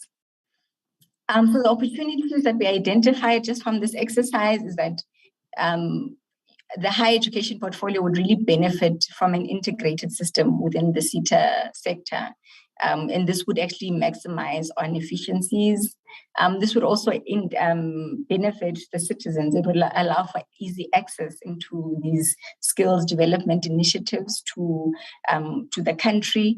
We noted that the current systems are not streamlined to promote transparency in the sector, and they do not allow for better coordinated planning on collective execution of skills intervention. That you note that there's currently every company or every entity within the portfolio is working on their own. So they're not necessarily able to maximize on just efficiencies in terms of just the funding and how it is spread around for greater impact in the country. We're recommending that the Department of Higher Education and Training consider an integrated system between the SETAs, which will facilitate improved monitoring and reporting within the portfolio. And then the portfolio should also continue to elevate the integrated planning and streamline the processes. So this is what we're recommending, just based on the work that we did in terms of this value add exercise, looking at just the data of the SETAs and the National Skills Fund. Now, moving on, honorable members, to the Tibet Colleges. The audit outcomes of the Tibet Colleges over the years have improved, and it's something that is encouraging. We're seeing gradual improvement in the audit outcomes of the Tibet Colleges. You'd see that a majority of them are now sitting at unqualified audit opinions, which is really encouraging. And we also just encourage the rest that are still not that are still on modified audit opinions, that they would get to a point of, having unmodified audit opinion. We still have 16 that are sitting on qualified with findings, and you have 2 that are a disclaimer of opinion, which is your Central, Johannesburg, Tibet College, and Ehlanzeni, that are still sitting at a disclaimer of opinion. That is still quite a concern. But just looking at the same exercise that we did with the university or the SETAs or the entities and the department, apologies, we did the same analysis looking at the financial management controls within the Tibet Colleges and the impact on the quality of the financial statements. And you'd see that a lot of them are still, actually majority of them, their financial management controls are either of concern or intervention is required, which then speaks to the quality of the financial statements that we received. And then the quality, main qualification areas that we identified, property, infrastructure, plant and equipment, payables, accruals and borrowings. We also identified misstatements on receivables, expenditure and disclosure notes. And then just looking at, so I've already highlighted that there's just inadequacy of financial management controls within the Tibet space. But, you know, with regards to your property, infrastructure, plant and equipment, we're just saying that it's very important that the Tibet Colleges have effective asset management systems that will enable them to produce credible asset registers, because credible asset registers will enable the leadership of the colleges to determine the state of the assets and be able to react timeously and appropriately to ensure that there is a suitable learning environment for the students. Also, the management of receivables is quite critical. We've also picked up quite a number of errors or deficiencies within the receivables element, and you'd note that the receivable speaks to the student funds, as most, it relates to student funds. So the accuracy of the receivables balance is quite important for the different stakeholders to be able to make the correct decisions regarding the funding of that particular Tibet college. So those are just the key areas that we've been picking up over the years that would need to be dealt with at Tibet college level, so that we actually see a better picture and there be, decisions being made appropriately based on the information that will be coming through on the financial statements. Looking at the compliance with key legislation at Tibet College stage, majority of them had findings on compliance with legislation, which predominantly would be the CET Act, on procurement and contract management, quality of financial statements, irregular expenditure, and then also effective consequence management. And a majority of the entities are sitting there with the quality of financial statements, which is a non-compliance with the CET Act, which speaks about the financial statements, how they should be when they are submitted. Looking at irregular expenditure, and I think just highlighting that, with irregular expenditure at the Tibet colleges, you know that it's not really much, and you'd recall that the Tibet colleges are not under the PFMA, however, they comply with the CET Act. So the CET Act would then encourage the Tibet colleges to have policies that would be said for the different areas, and you find that the policies of the Tibet colleges are not streamlined because the CET Act is not as stringent as the PFMA, which then results in a bit of inconsistency when it comes to accounting for irregular expenditure, and hence you see the picture for irregular expenditure.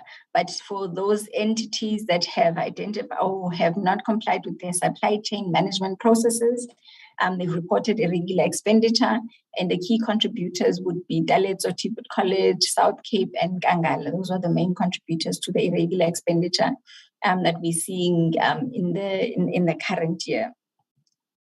Moving on to universities, Chairperson and honorable members, as we have highlighted, the universities are not audited by the Auditor-General. However, we have extracted the information from the annual performance report so we can give you a picture of how the universities are looking. And you'd see that majority of the universities, actually all the universities that we are reporting on, are on unqualified audit opinion, with a lot that are still sitting on unqualified with findings because of findings that they had on compliance with legislation and then also on annual performance reports. However, all of them did not have material misstatements at the end on financial statements. Now, looking at the quality of the financial statements that were submitted by the universities, only three universities, which is the University of Venda, Sefako, Mahato Health Science Universities, and Val University of Technology, had to effect adjustments on the financial statements for them to end up being unqualified, with an unqualified audit opinion. Otherwise, the rest submitted financial statements that are free from material misstatements. Compliance with key legislation, a number of the universities had instances of non-compliance with legislation, and majority of them relate to conflict of interest that was not declared at the universities. And then we had 2 universities that had findings on predetermined objectives, which is your Tshwane University of Technology and Salt Lake University, that had findings on the audit of predetermined objectives. But you'd see that majority of the universities would be, have financial statements that are free from error, and the performance reports. It's just certain areas relating to compliance that they need to tighten up, so that we're not reporting on compliance with legislation in those universities. Now, in conclusion, a person just looking at the overall root causes and our recommendations for the portfolio, we've still broken it down to the department and entities, and then also for the Tibet Colleges. So now just looking at your department and its entities, root causes is inadequate project management, which I highlighted earlier on when I was talking about their commitments registers and some of the CETAs at this point in time, even the National Skills Fund, with regards to inadequate project management. A lack of daily and monthly controls for the preparation of the financial statements, inadequate review processes that are done at the entities for the annual performance reports, and then inadequate budget monitoring processes, which then resulted in the irregular expenditure that I spoke about earlier on. So that is the department and its entities, the key root causes. The TVETs, daily and monthly controls for financial management processes has not necessarily been embedded yet at all the Tibet colleges. Inadequate review of the financial statements, and then also proper record keepings not in place at some of the Tibet colleges. And some of our recommendations is the review of the performance reports on the targets that have not been achieved at the department and its entities, opportunity for the entities to review their budgeting processes in place and ensure that all the factors are taken into consideration when they are budgeting. And then also for them to develop a responsive action plans and monitor implementation thereof, perform an impact assessment to determine if the entities are actually achieving the desired skills development within the country. It's very important that, there's always that reflection to see that other entities actually deriving the necessary impact on the desired skills development within the country. Tibet colleges, there's still a need to capacitate the finance units at the Tibet colleges.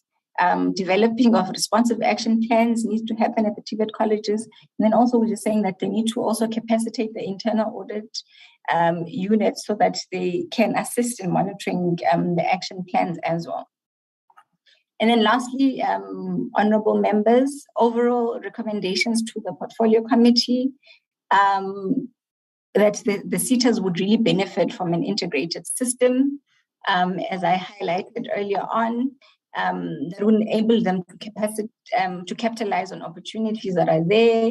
The system will allow for transparency, and it will benefit the CETAs and the South African citizens that would be looking for skills interventions. There's a need to monitor the progress that has been made by the NSF and Construction CETA in addressing the material irregularities that we would have reported. To obtain the department and its entities the assessment of the impact of the non-achievement of the targets against the 5-year strategic goals, follow up on the progress made in terms of implementing consequence management, where we've identified, or even they've identified, irregular expenditure and fruitless and wasteful expenditure. And then lastly, obtaining action plans from the different entities, and then monitoring the progress that they would have made and on the mechanisms that they would have implemented to improve the controls around the key business areas at these different entities and institutions. Thank you, Chairperson. I'll hand over back to Khabo just to close on our message on the portfolio. Thank you, Zama. Honorable Chair and members, I guess in summary, what we are saying as the AGSA is that if you take the CETAs, quite a number of them are quite mature in reporting, which then allows the committee and all oversight structures to then tap into the conversation that says, what does your performance do? Is it as impactful as we intended? Because mainly once they are able to report transparently and reliably, and you get a not modified audit report, it makes it easier then for the conversation to flow in terms of the performance that they are reporting, to say, does it really give us what we had envisaged as a sector? But of course, there's still some of those sitters that still need a nudge and a push just to get the financial statements right. Again, project management be at the core of the problem. The value-add work that we've done, it was the first time that we've done it for the sector. And I think it's really just to enable both the department and the oversight structures to say, is there a better way that we can streamline the sectors? And I think as AGSA, we see an opportunity. Again, if you have an opportunity to put all the 21 sectors on one platform, to the extent possible, you will be able to streamline a lot of this process, and you'll be able to see instances where you actually can utilize the limited fiscals that you're sitting with to reach more numbers and more learners, or at least more youth than what is currently doing. And I think there you would also be able to determine how best do you then tap into other government data, like the Home Affairs, like the UIF, to try and see how best you leverage on that government data to give yourself a better benefit of assessing some of the learners that you're taking on board. The Tibet sector, again, we come a long way with that sector. A noble sector as we view it as the AGSA. You remember we come from an era when they really could not produce any credible financial statements. They had moved. It's a slow pace, but I think the graph is going in the right direction. But they still need a lot of support, especially at the finance division, because a lot of them, the finance division still needed a lot of capacitation, including the internal audit and the audit committees, just to try and make sure that that sector can really be solid in what is supposed to give us. But I think compared to the eras where we come from, they really moved quite a bit. The PAA, the amendment, you would see that as an organization, we followed the phase-in approach, which means that we did not take all entities across the country at the same time. We're taking them as we go. That's why even in the higher education space, you will see we've taken the likes of the NSF on board. We've taken the likes of the construction sitter on board in the department. So we are slowly moving in making sure that eventually we are able to take all the sitters on board so that we are able to activate the amendment and the issues of material irregularity. But again, it will not be possible for the AGSA to do the work on their own. The issue of the ecosystem and the network of stakeholders. And again, we rely heavily on the portfolio committee just to support the work that we do so that, again, it gives us the mileage that it was intended. May I pause here, Chair? Just thank you for the time, and we'll acknowledge the comments and the questions that may come through from the members. Thank you. Thank you very much, Ms. Gomape, and to the team at the AGSA, and thank you so much as well to Dr. Mbava for your presentation as well on behalf of the Financial and Fiscal Commission. Honorable members, these are the two briefings that we then received from the AGSA and the FFC on firstly the analyses of the performance of the department and its entities, and also bringing forth recommendations on matters that would essentially aid the department and its entities in fulfilling their mandate. I'd like to note hands from members that perhaps have any clarity seeking questions or any reflections or inputs. Of course, members, we know that once we've also received the presentation from the department, that will also strengthen some of the recommendations or that will come from us and some of our concerns or our own analysis. And so I want to believe that colleagues from the FFC and from the AGSA will stay till the end of our deliberations today to hear what members have to say and to assist and shape the type of support that the committee would want to have in addressing some of the concerns that have been raised by yourselves and some of the concerns that will be expressed by members. I see the hands of Honorable King, Honorable Mananiso, Honorable Yabo, Honorable Sibia. Honorable King, let's start with you. You are not seeing my hand, Chair. It came a bit later. Apologies for that. Let me see.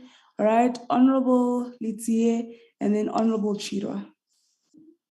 Good morning, everyone on the platform and to Chairperson. I must say I thoroughly enjoyed the FFC's report, especially when it comes to the discussion where they presented their concern around the sustainability on the funding model. I just wanted to find out from their side to what extent did they give input in the ministerial task team report on the sustainability and on the new funding framework. Because as of today, we are still in the dark regarding that one. When it comes to the new draft legislation on institutional types, it's going to be interesting to see how that implementation will then affect Tibet colleges in the long run, which we propose that at some stage, Tibet colleges should then move into the domain of higher education. And I would just like to get the FFC's response in light of how feasible would it be in the long run to ensure that Tibet colleges then fit into the higher education space under the higher education colleges. With the Auditor-General, I'm very pleased to see that some of the entities have really moved substantial space in the clean audit report sector.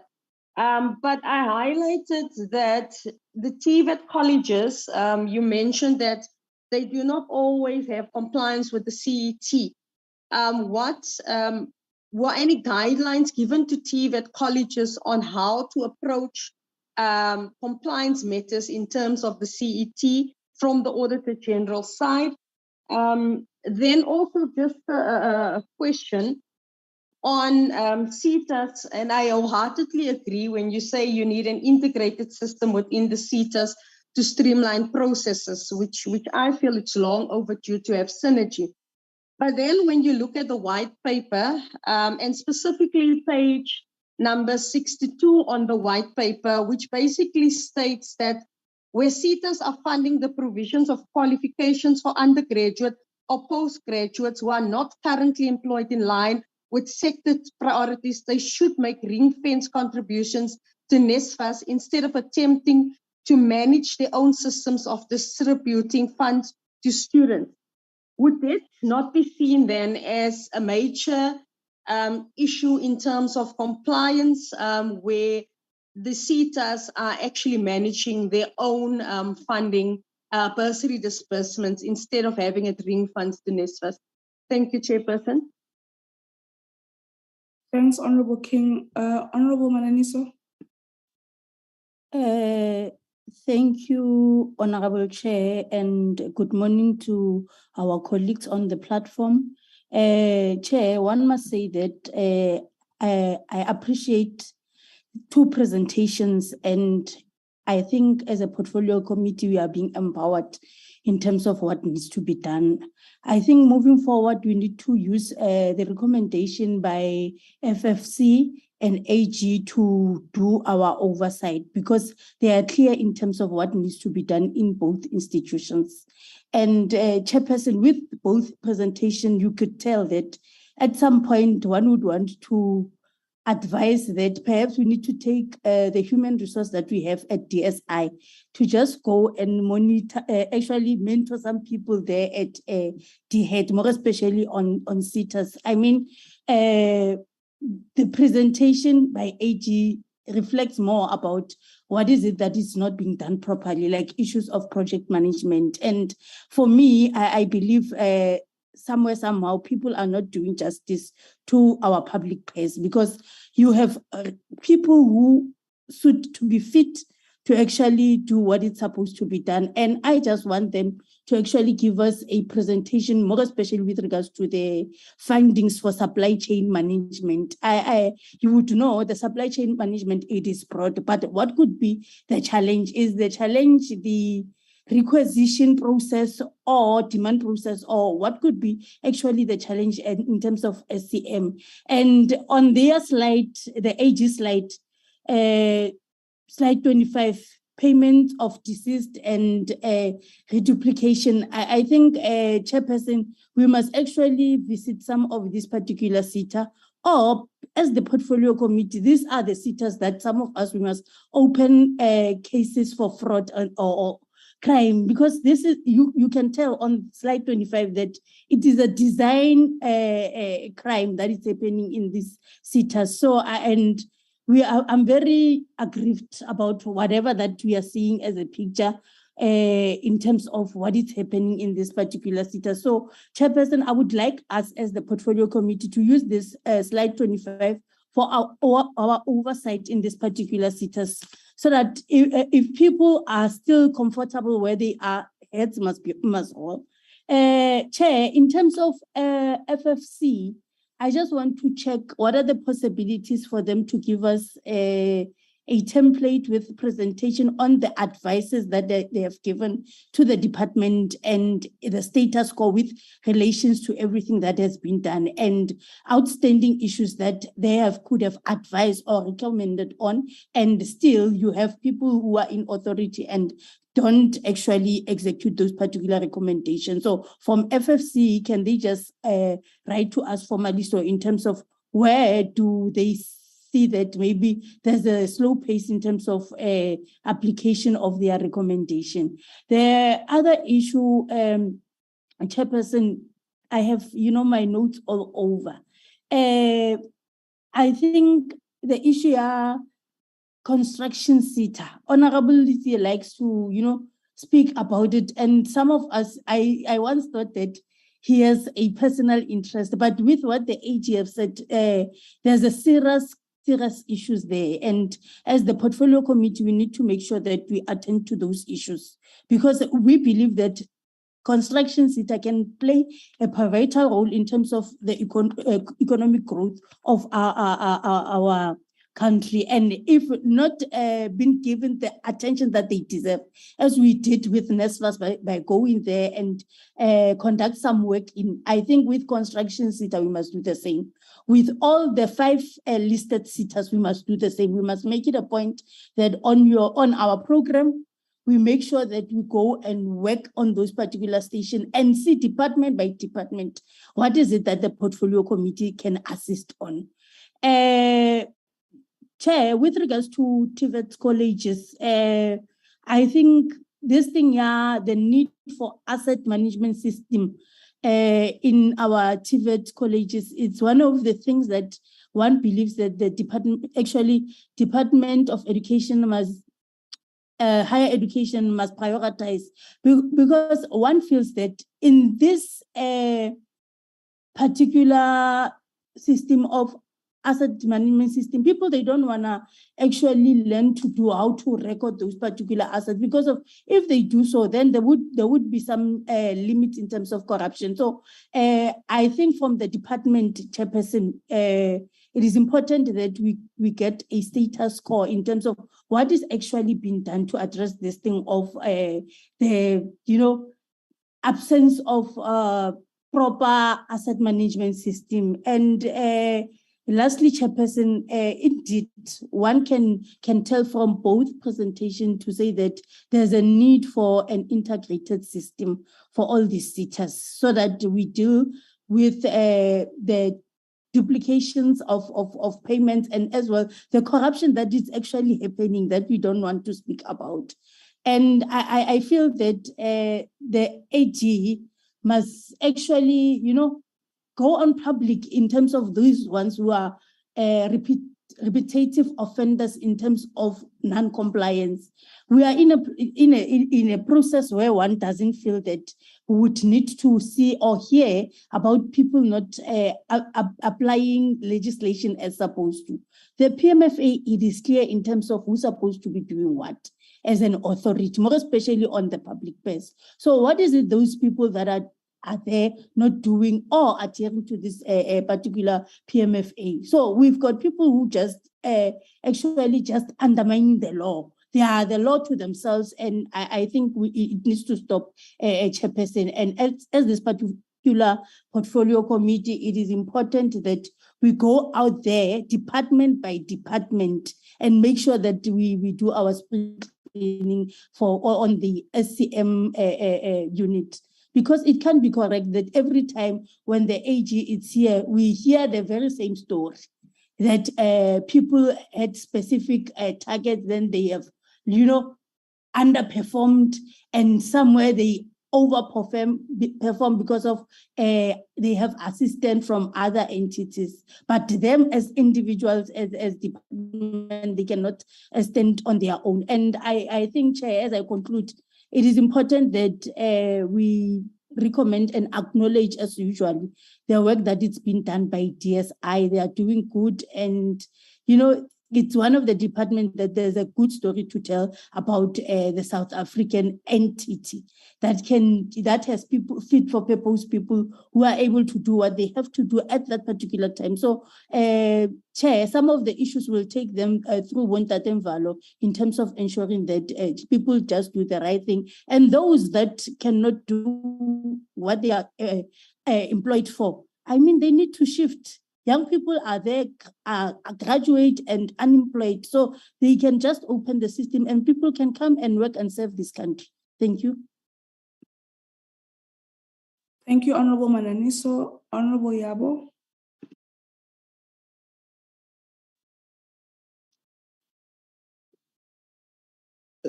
Thank you very much, Honorable Chair.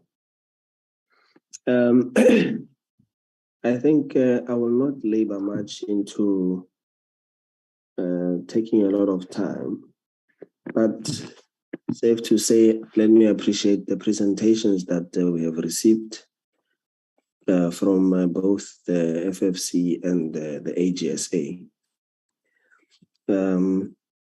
Of interest to me, if I may just go straight to the presentation by the AGSA, is the segment on the CETAs. And I will also, similar to Honorable Mananiso, zoom in on slide 25 of the presentation that we received, and just pick on worrisome trends that slide has brought to our attention.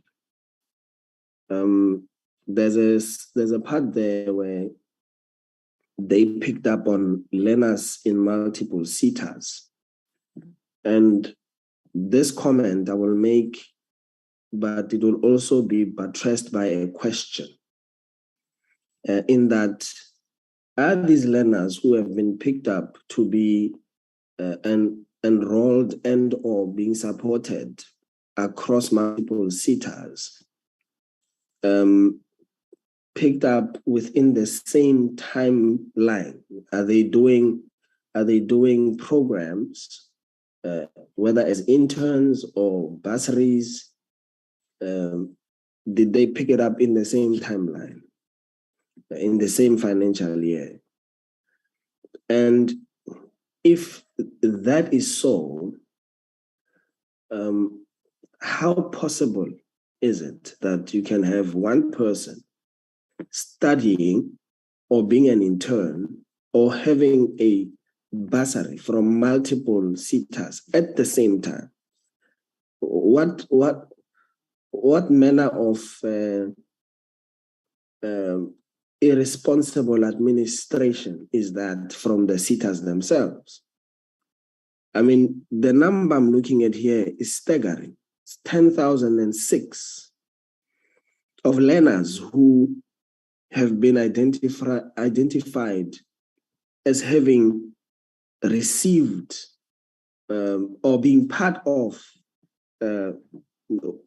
this or other program of multiple CETAs. 10,006.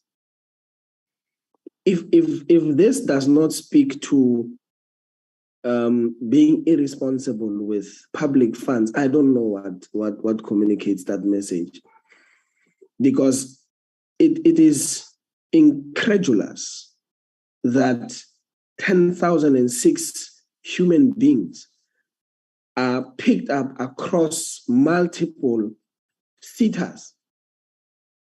Unbelievable.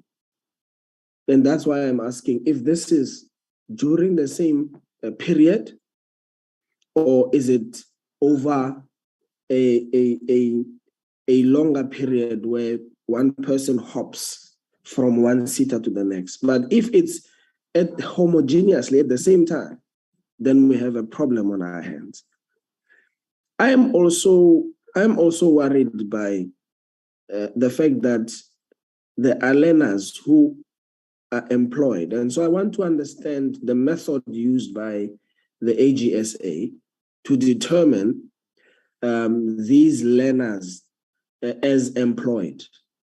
And that's the first thing. The second thing is to get clarity on whether they were employed before, perhaps got terminated, then got into learnerships, etc., or whether concurrently they were employed while they were classified as learners, receiving some or other form of benefit from a SETA. Now, another one, a learner who is under 15 years of age, who receives a payment, and another one who is older than 65 years and they receive payment. Chair, I don't know. You know, I was looking at this slide and I was thinking to myself, a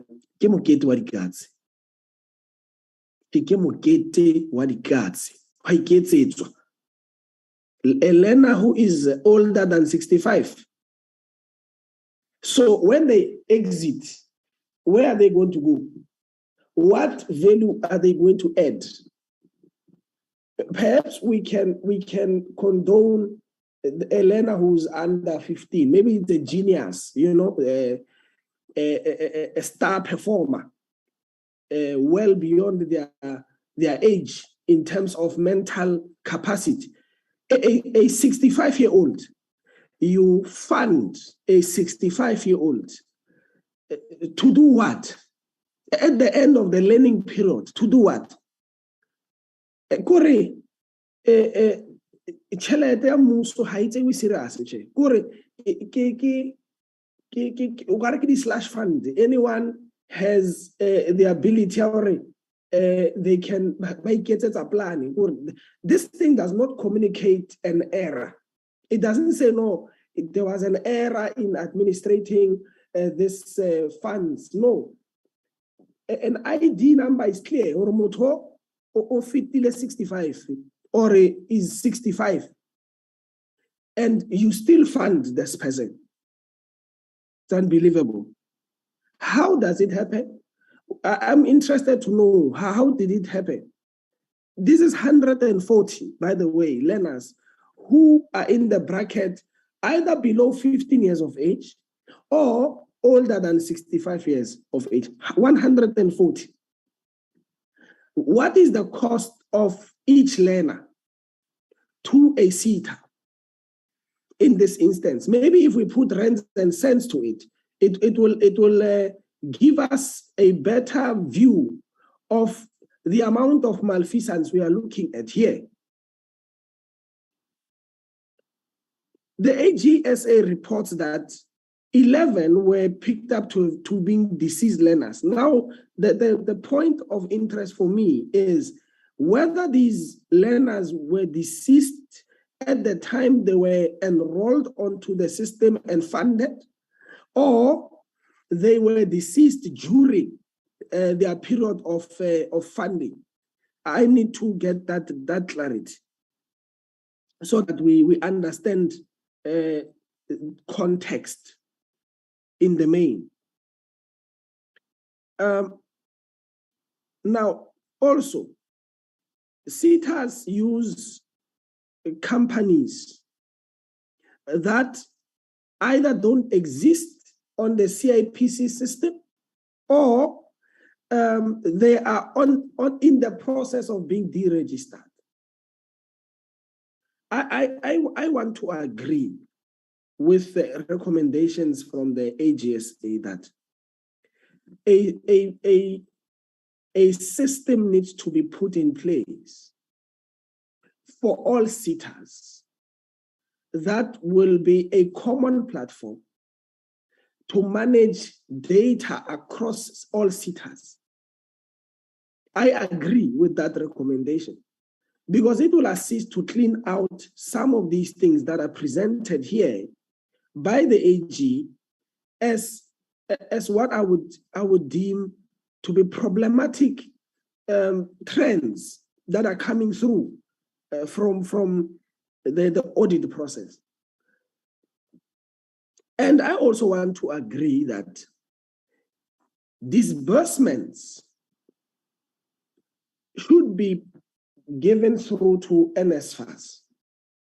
I think to use NSFAS as a central point of disbursement may also help us in the process. Although we have our own issues and challenges with NSFAS that they must fix, but I think to increase the capacity of NSFAS to assist them to stabilize their own disbursements mechanism, and also make sure that SETAs are assisted by NSFAS to centralize that process would help us moving forward. I also want to speak to something that AG spoke to, which I also found to be of interest. The fact that Tibet Colleges do not have a homogeneous system from which to be audited.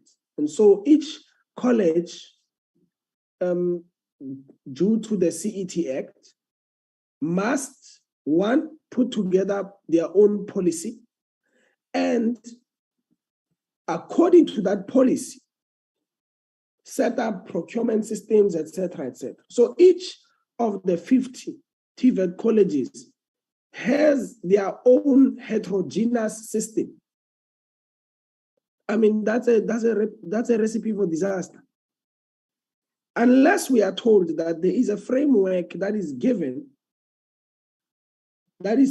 for all these colleges that forces them to have a homogeneous or almost similar framework to determine procurement processes, to determine how they are going to be audited, then maybe we are speaking something there. But if every college must devise its own policy without any guiding framework, and when you enter into each of these colleges, you have to look at the policy itself and not have a guide that you can use as a stencil everywhere you go in the 50 colleges, then we have a problem. And the fact that the colleges are not subjected to the PFMA, whilst they are a part of recipients of government money, I find that to be problematic. Perhaps there should be a review on that aspect of governance, so that colleges themselves are also incorporated into complying with the PFMA. We are grateful that there has been a significant drop in irregular expenditure at the TVETs from 32 million to now 12 million. But the fact that there is no standard application of a standard that relates to the PFMA in order to make sure that indeed,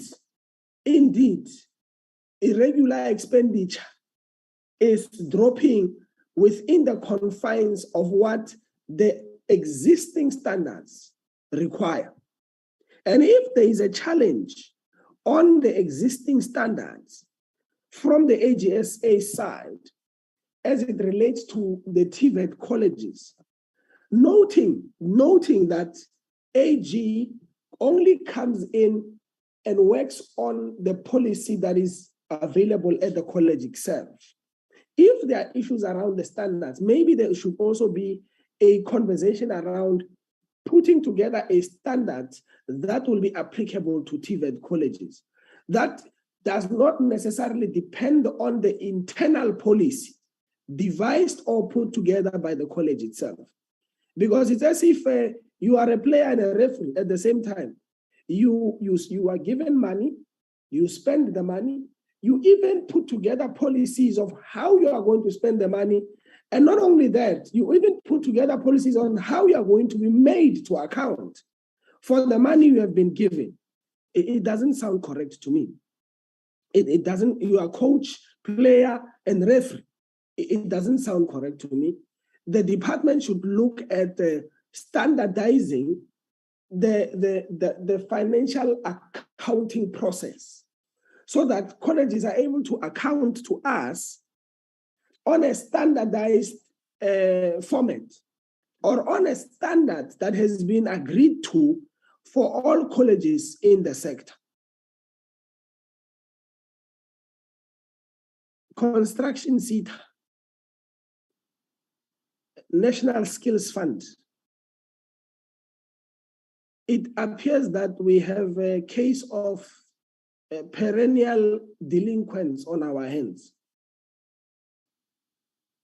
It looks like we have a case of perennial delinquents on our hands. Yes, we appreciate the fact that they've moved from a disclaimer to a qualified audit outcome, but the improvement is not enough. It's not even something worth celebrating. I was looking at the slide where the AG says irregular expenditure is now sitting at 5.7 billion. It has been on the increase. If there is a need, and it looks like there is a need for people to get trained on financial reporting, on how to spend funds while following proper process, creating proper paper trail, so that when the AG comes in and they require evidence on what you are reporting, you have the evidence on hand. This irregular expenditure is a problem. It's a problem. Spending money outside of what you said you were going to spend the money on at the beginning of a financial year and not being able to provide the required evidence to support any changes that you would have effected that may have been caused by emergencies is a problem. It means then we have officials or managers who do not have an appreciation of processes that they are responsible to oversee. And if you have such an occurrence, then it means we are dealing with incompetence. So the duty of the department now is one, either to upskill people who are already in employment, by the way, who are managers. And it means then we must look at the recruitment processes of the department in the various entities that we are looking at. This portfolio is the biggest portfolio of all departments with over 100 entities under its watch. If you are going to have a situation where people who, one, are supposed to be qualified, two, are supposed to be having experience, but they are doing schoolboy, schoolgirl blunders, which cause us irregular expenditure now in the region of 5.7 billion, then we need upskilling, or we need a total change of the guard at managerial level. We must just make a clean sweep, put in people who will give us the results for which they are employed. And if you are employed as a manager, the assumption is that you are literally clued up with processes of handling money, spending it, reporting on it, and accounting for whatever it is that you are tasked and mandated to do. What we are seeing here, it's as if people wake up in the morning and they go to the office and they don't know what they are doing. Fruitless and wasteful expenditure, the culprits, I don't know what else to say where it concerns construction SETA and the National Skills Fund. I really don't know what to say. We've been told that the heads will roll, there will be consequence management. We are still waiting. And the problem is, with the passage of time, everyone looks on, and if people get away with these things, it becomes open season. So when people look at the seriousness of government and ourselves, by the way, in taking action where we find malfeasance, and they see none coming through, you can guess what will happen. If there's no action, commensurate action to malfeasance, then people will go out and do exactly what others are doing, knowing very well that there will never be consequence management. They will never be held accountable. They will not lose anything, not lose a dime, not lose a job. It will be business as usual. The risk of not moving on these types of things is that we are calling on ourselves open season Yamaho. People who are irresponsible with public funds.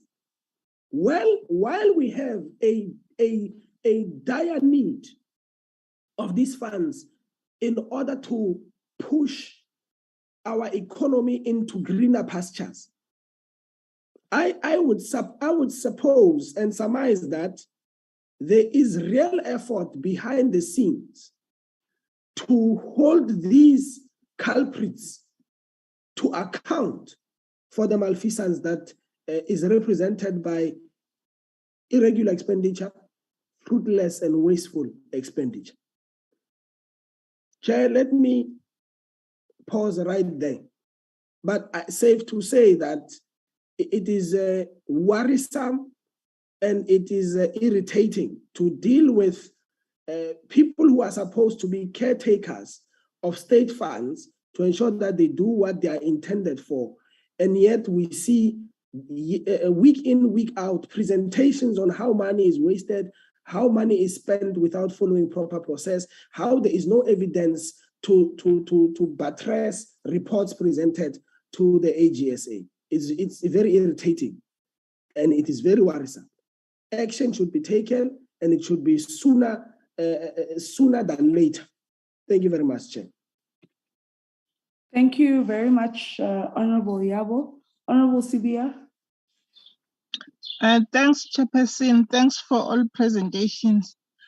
Chairperson, on the issue of construction SETA, my findings, they are saying no material irregularities in the appointment of executives. They say kuma recommendations, further investigation be conducted. Sidlud, phinde futhi my findings. The issue of bullying is staff. The staff which is subjected to bullying, intimidation, and victimization. And my recommendations, they are saying further investigation should be conducted. Then my findings, insufficient evidence to indicate the unfair dismissal of staff. Konke nje further ngicela ukwazi ukuthi kanti kusho ukuthini ukuthi further investigation. Konke kwalokhu kuthiwa nje further investigation. Ngoba it means it has been reported and the investigation was done.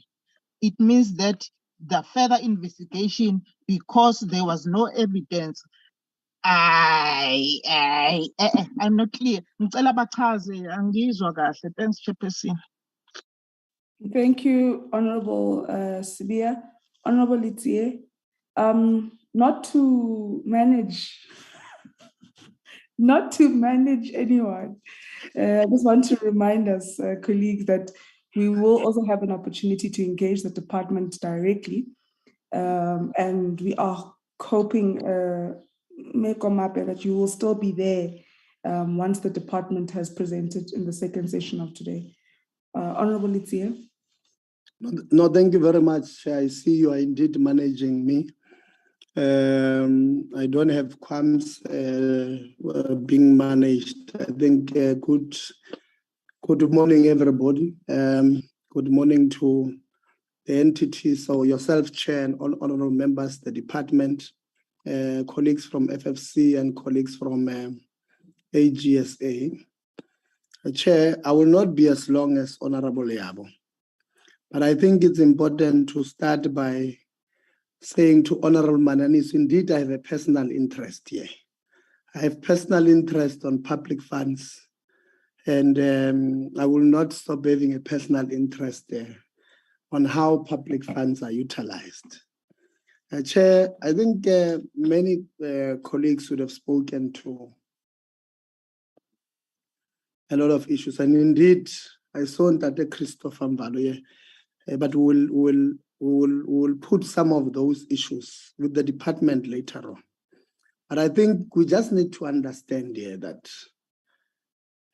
when something from distance smells like a rotten, for some of us who grew up in the township, a rotten dog somewhere, when you arrive there, it's indeed a rotten dog. I'm saying this, Chair, because if you look at the slides that colleagues would have referred to, what slide is it? Slide 25. It's a horror movie. Honestly, it's a horror movie. It's as if, Chair, we have created these deficiencies ourselves so that this horror movie can be shot, can be edited, can be finalized and sent to Netflix and Showmax and DSTV and TV general, or Stay Keniko even. It's as if ourselves we have created this. I mean, I don't want to go into details of what it says there, on invalid IDs that were captured in the SITA system. One is asking oneself, if invalid IDs of 1,410 were captured, how much did we lose there? On the 10,000 or so learners who were SITA hopping or were at the same time, or benefiting at the same time, because the data is not clear. You look at the 140 of below 15 years, kids who should really be in school. What are they doing in the SITAs? You might even find that between those ones, the capturing errors, the SITA hopping learners, the deceased learners, the 17 learners, everything here. If you get a total there, Chair, you are very close to 12, more than 12,000 to 13,000. But let's put this thing into monetary terms, as the Honorable Yabo was saying. The 10,000 or so learners, let's assume that they were being paid the minimal fee of 1,500 per month, and they were in a program of 1 year. It means every month, this SETA or the SETA program, Tatemval, was losing 15 million rands. Per year, 180 million. So this is what I want to conceptualize it now for you, so that when we bring what we think are proper solutions, you understand what is it that we are trying to avoid here. Chair, in 2020, when we're dealing with the AGSA report on the SETAs, we made suggestions. What the AG is recommending now is what we recommended in 2020 in this session. We said to the SETAs, it can be difficult for you to develop an integrated information management system that will be implemented across all SETAs, all 21 SETAs. And we said to them, MICT SETA as a SETA responsible dealing with information system should be able to be in a place to assist in getting this thing. In 2021, when we spoke, I think with the MICT, they would have indicated that hey, sometimes when it's us who come with this thing, it's as if we want to play big brother in the SETAs. And we said that the department which you lead as the DDG, that's that skills branch, must facilitate this thing. If it means the department itself must procure this system, the integrated management system, that will not be cheated like this. So if you count this thing, Chair, put it into monetary terms clearly without being off target, we have lost almost 300 million a year on this thing of all that, on what is presented in slide 25. Horror movie, you know? Honorable Yabo, I suspect that we might be dealing here because if you remember, Chair, when Health and Welfare SETA were here, I raised an issue with them. I said, there were kids who contacted us or contacted me, who said when they went to apply for the 350, that 350 of the president, they realized or they were told that when you can apply, you don't qualify because you are registered UIF, and you're getting this stipend somewhere on something that was a 3-year thing. They were registered there in 2019. Some of them did not receive stipends. Some of them received 1 or 2 stipends, and they were told the SETA is not paying, and therefore that thing is closing. But the SETA was paying all along because UIF said you are actively earning there. So, Honorable Yabo, clearly there's a corruption happening here. And what I suspect might be the case here is that even some of these learners are not active in these learnerships themselves.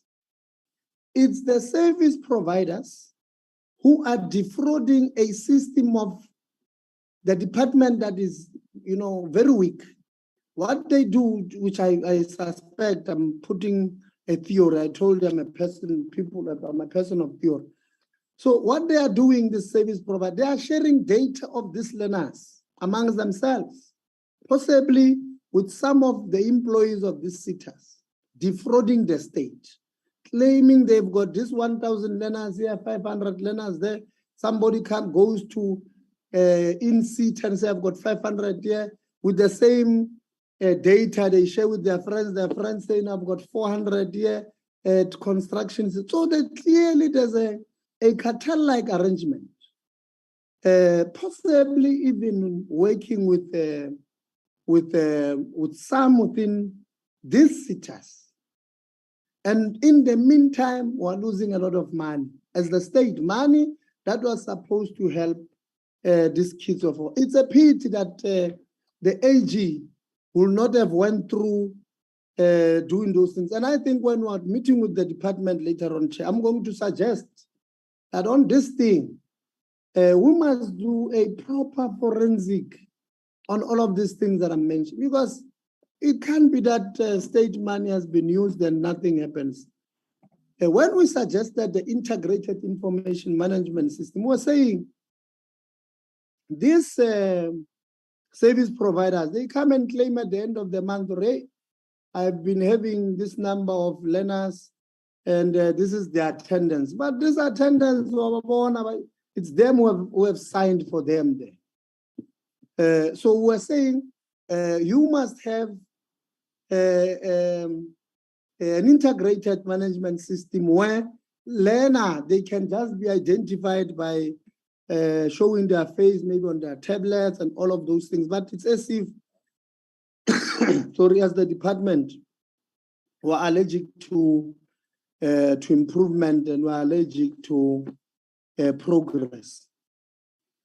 But like I said, I don't want to labor much on all of those things. I just wanted to maybe augment what Honorable Yabo was saying on the presentation of the FFC. In one of their slides on performance, they are saying that the non-achievement of engineering graduates and all of that graduate was due to COVID. I don't know, Chair, if that is accurate. Maybe the FFC must go and look at the performance of the previous year, 2019, 2020, 2020, 2021, and compare, because that's when COVID was here.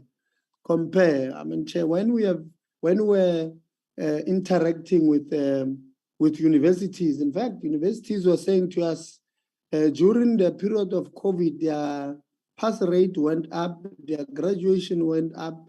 They don't know why. Maybe it was because it was that self-assessment at home. But here we're told that the target could not be reached because of COVID. I honestly don't think that is the case. I think we must look into, I would like to ask the FFC to look deeper into that thing, compare with the previous financial year statistics, because if you are in COVID, had lockdown in 2019, 2020, and you did well, but in 2020, 2021, you did not do well and you are saying it's COVID, it can't be. You can't use the same period. One reason this side you did well, one reason you don't do well. You are saying, no, it was because it was raining. But it was raining first time, it's also raining second time. It just cannot be. On the FFC, on the Tibet program, maybe they're saying, yeah, they've achieved 12%, and that is Zoom. Maybe this thing, COVID, must, let's explain it. Explain it to us. Explain the effect of COVID here, and also compare it to the 2020-2021. This thing that no COVID, you just put COVID there, you don't explain how. How did COVID affect here? And then you have not even compared it to similar conditions in the previous financial year. It cannot be. For IR there, 0% achieved. This was 2019-20. 2019-2020, when COVID arrived at the end of 2019-2020. Then at the beginning of 2020-2021, COVID arrived, financial year. COVID arrived. But during that period, you put a performance indicator. You say, no, you want to, for IR, you want to introduce this thing, then you are targeting 10 TVETs. During this COVID period, you are in the middle of COVID, you put it as an indicator. At the end of the financial year, you are saying you have not done it, you have achieved 0%, not. And you are saying your answer is that, no. You have identified, you are in the process of unlocking this thing. Maybe you must also explain to us how far is this process? What were the challenges in this process? And I hope it's not COVID, but please.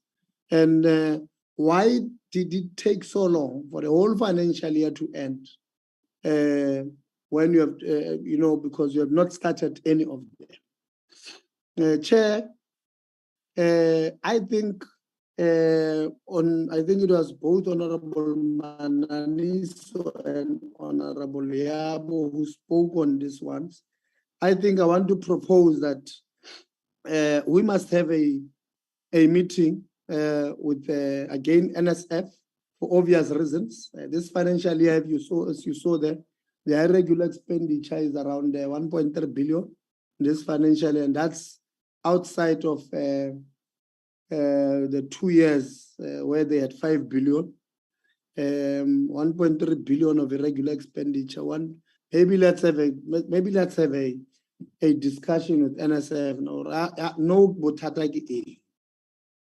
Maybe let's bring them before the committee as soon as possible, and let's check those who are there. Maybe the problem there is not at the leadership level. Maybe the problem is the employees there. I don't know whether they've got a CFO there. Maybe that's where the problem is. I mean, 1.3 from the previous 2 years, it was 1 billion, 5 billion. Now it's 1.3.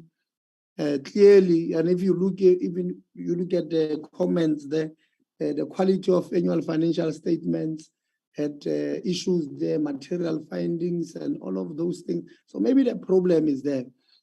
Payment of things, maybe we must zoom into the employees, the supply chain, and the finance there. So I'm proposing, Chair, that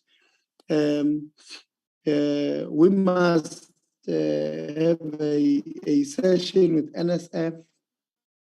We must have a session with the WNR-CETA, because, like Honorable Yabo was saying, you don't know this thing that the supporting document that do not support the budget or the payments. What does it mean? Does it mean people are just submitting J, and maybe this one of Coastal, I'll ask it to the department later on. But I think to our people there, Bokhabo, thank you very much. I think sometimes we don't give credit where it's due. I think the Auditor-General of South Africa, really they are doing their job. They are working, and want to appreciate yourselves, at least from the bottom of my heart. I want to appreciate what you are doing there.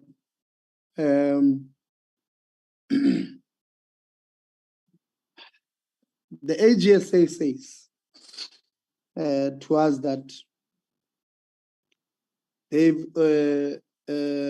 they've confirmed that there's been double dipping from the SETAs, learners benefiting across some of these SETAs. Last week, we went to NSFAS. When we were at NSFAS, they told us that they can't pay some of the allowances because more than one university is claiming for the same learner, tuition and all of those things. So there's also double dipping. Now, department, I hope you are hearing what I'm saying. It's a serious concern. So this thing of, because for me that is defrauding, that if a university claims for Tebo, who does not study there? Hey, there's there's serious, for me, that is fraud, something that we must do there. So I think it is clear also that we can't have, as Honorable Yabo was saying, we can't have sitters having their own bursary schemes. If that is the case, it means we're saying each sitter has a bursary scheme. It means we have 21 bursary schemes. Whilst Funza Lushaka has and other funders, they are giving NSFAS to distribute for them. Why can't the sitters really take, if you have say I've ring-fenced 10 million, here are my learners, NSFAS distribute. So that we've got one fund, that not everybody there is busy. I mean, how much are we losing here? Man, let's fix this thing at Mvalo. We don't want to speak about these things at the beginning of the, so from now on, let's convene colleagues there with the sitters. All of them must explain their budget for the next financial year on bursaries. They must immediately when they get it, they must put it at NSFAS. NSFAS will just distribute to the list that you give them. But it can't be that everybody, as Honorable Yabo was saying, everybody works the same thing. It doesn't make sense. The department is led by Minister Nzimande is spearheading what they call one country, one plan. But the department itself has got one department, 100 plans. So let's fix ourselves here. Let's not make a mockery out of our system. Yeah, so these ones I'll ask to, yeah, this one I wanted to ask AG. It's not this one. AG, you said Coastal had not had an outstanding audit, and I think at the previous slide you also said NSFAS had an outstanding. What were the issues? Coastal College, what were the issues? Why did you not finalize? What are the issues? And what is the general attitude of both the department when you audit them and the entities of the department when you audit them? What is the, are they cooperating? Are they not cooperating? But also, AG, we don't want a situation where you release an audit report of entity X, and entity X comes and says, no, Mara, we don't agree with this report because AG did not follow 1, 2, 3, 4. Because there's been those allegations before. Apparently, you are supposed to come, identify issues and allow them time to correct. And others are saying, no, AG has got an attitude against us. AG arrives and does not give us time to do corrections on 1, 2, and 3, and that is illegal and all of those things. I think at the bottom of this thing, Chair, is that at the end of this process, we want to say to the public, Entity X has not been able to account fully for the funds that you gave them as the public. But we can't do that when Entity X is disputing the audit outcome based on their relationship or lack thereof between themselves and the AG. So I'm asking the AG, the attitude when you are auditing from both yourselves and the entities. I think whatever we must do, we must try by all means to remember that when we are doing this thing, because we want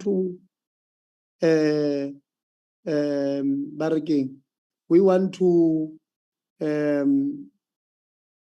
account to the public on the monies that we needed to the money that we needed to account for. So maybe I answer that one. And lastly, AG, on all these learners on slide 25, the 11 that you are saying are deceased, as Honorable Lebo asked, were they appointed before they were deceased or what? Because I know that is a possibility. But it's also a possibility that they were appointed after. Somebody else somewhere is collecting money on behalf of the deceased here. Can you just identify all the sitters? Maybe, I'm not sure if you have too much work, but maybe in a spreadsheet format. Say to us, on the deceased ones, sitter A had 3, sitter B had 5, and all of that. On the 10,000, this is how they were spread across the sitters. Sitter A had 5,000, but this 5,000 were found again on sitter C. So maybe just paint a picture for us, because we really need to get deeper into this thing of this sitters, because for me this does seem like there were fraudulent activities here, and those fraudulent activities might be continuing from the beginning of this financial year, because we have not audited this part from March this year until now, so it might be continuing. Next year when you come again, you'll be auditing or giving us a report from this financial year. We'll still be talking about the same thing. So maybe give us a list of this. I mean, Home Affairs does not have the IDs of people, all of those things in slide 25. Please break it down for us in a thing so that we are able to see exactly what is happening with this sitters. When we are dealing with the department later, Chair, I'm going to again propose that the department must do a serious investigation here to check who is responsible and all of that. And lastly, we're also worried about the slow pace of consequence management coming from people who are identified by the Auditor-General as having transgressed some of our things there. I was trying to check my notes from last year, Chair, but this thing of being in 2 different provinces. So I think they are in the other province, and I'm in the other province, because I would have wanted to ask. The AG said 1, 2, 3, 4 last year to you, AG, because you have told them how far were they with consequence management on this, but I can't ask that because of my notes are in the other side of the world. Thank you very much, Chair. And once again, I did not take longer than the Yabo. Thank you. I was timing myself. Thanks. Thank you, Honorable Litia. Honorable Chira. Thank you so much, Chair. No, the people of your portfolio committee, I jealous down. I thank you to the FFC and the AG for their presentations, and greetings to everybody else who's on the platform. To the FFC, I'd like to know, what does the Commission advise the department in regards to the financial assistance of the missing middle, which government currently doesn't cater for? Have there been any engagements between the Commission and the department on this particular aspect? And if so, what was the nature of these engagements and discussions thereof? And secondly, we obviously have a recurring issue of irregular expenditure, wasteful expenditure, and issues of management of funds in the department and the entities. I'm particularly probing over the issue of the 5 billion that has not been accounted for in the National Skills Fund that's meant to bridge the skills infrastructure development gap. and also the funding gap in higher education. This is obviously tragic, firstly, and also in relation to other issues that are happening in regards to the management of funds in the department and the entities, because the country doesn't afford this form of theft, honestly. And second to that, this is blatant crime that is happening in these entities, that is happening in SETAs, that is happening in the NSF and stuff like that. It's blatant crime. We are told every day that the country doesn't afford free education. But it's presentations and commissions such as the FFC that highlights that it's quite the contrary. And if we afford multi-billion corruption in departments that are meant to carry the hopes and the future of this country to young people, there should really be some form of consequences that emanate from this kind of heists that happen every year. You know, this is theft, cash heist in these entities.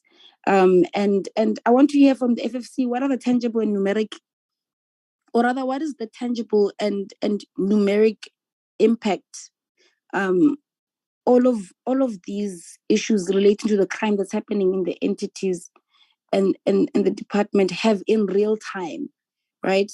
For young people in the country who depended on the trickling of these funds that have been stolen, that have not been accounted for them to alleviate poverty and bring about some sort of empowerment. Do you have numeric impact of this kind of crime that's happening in the department and the entities?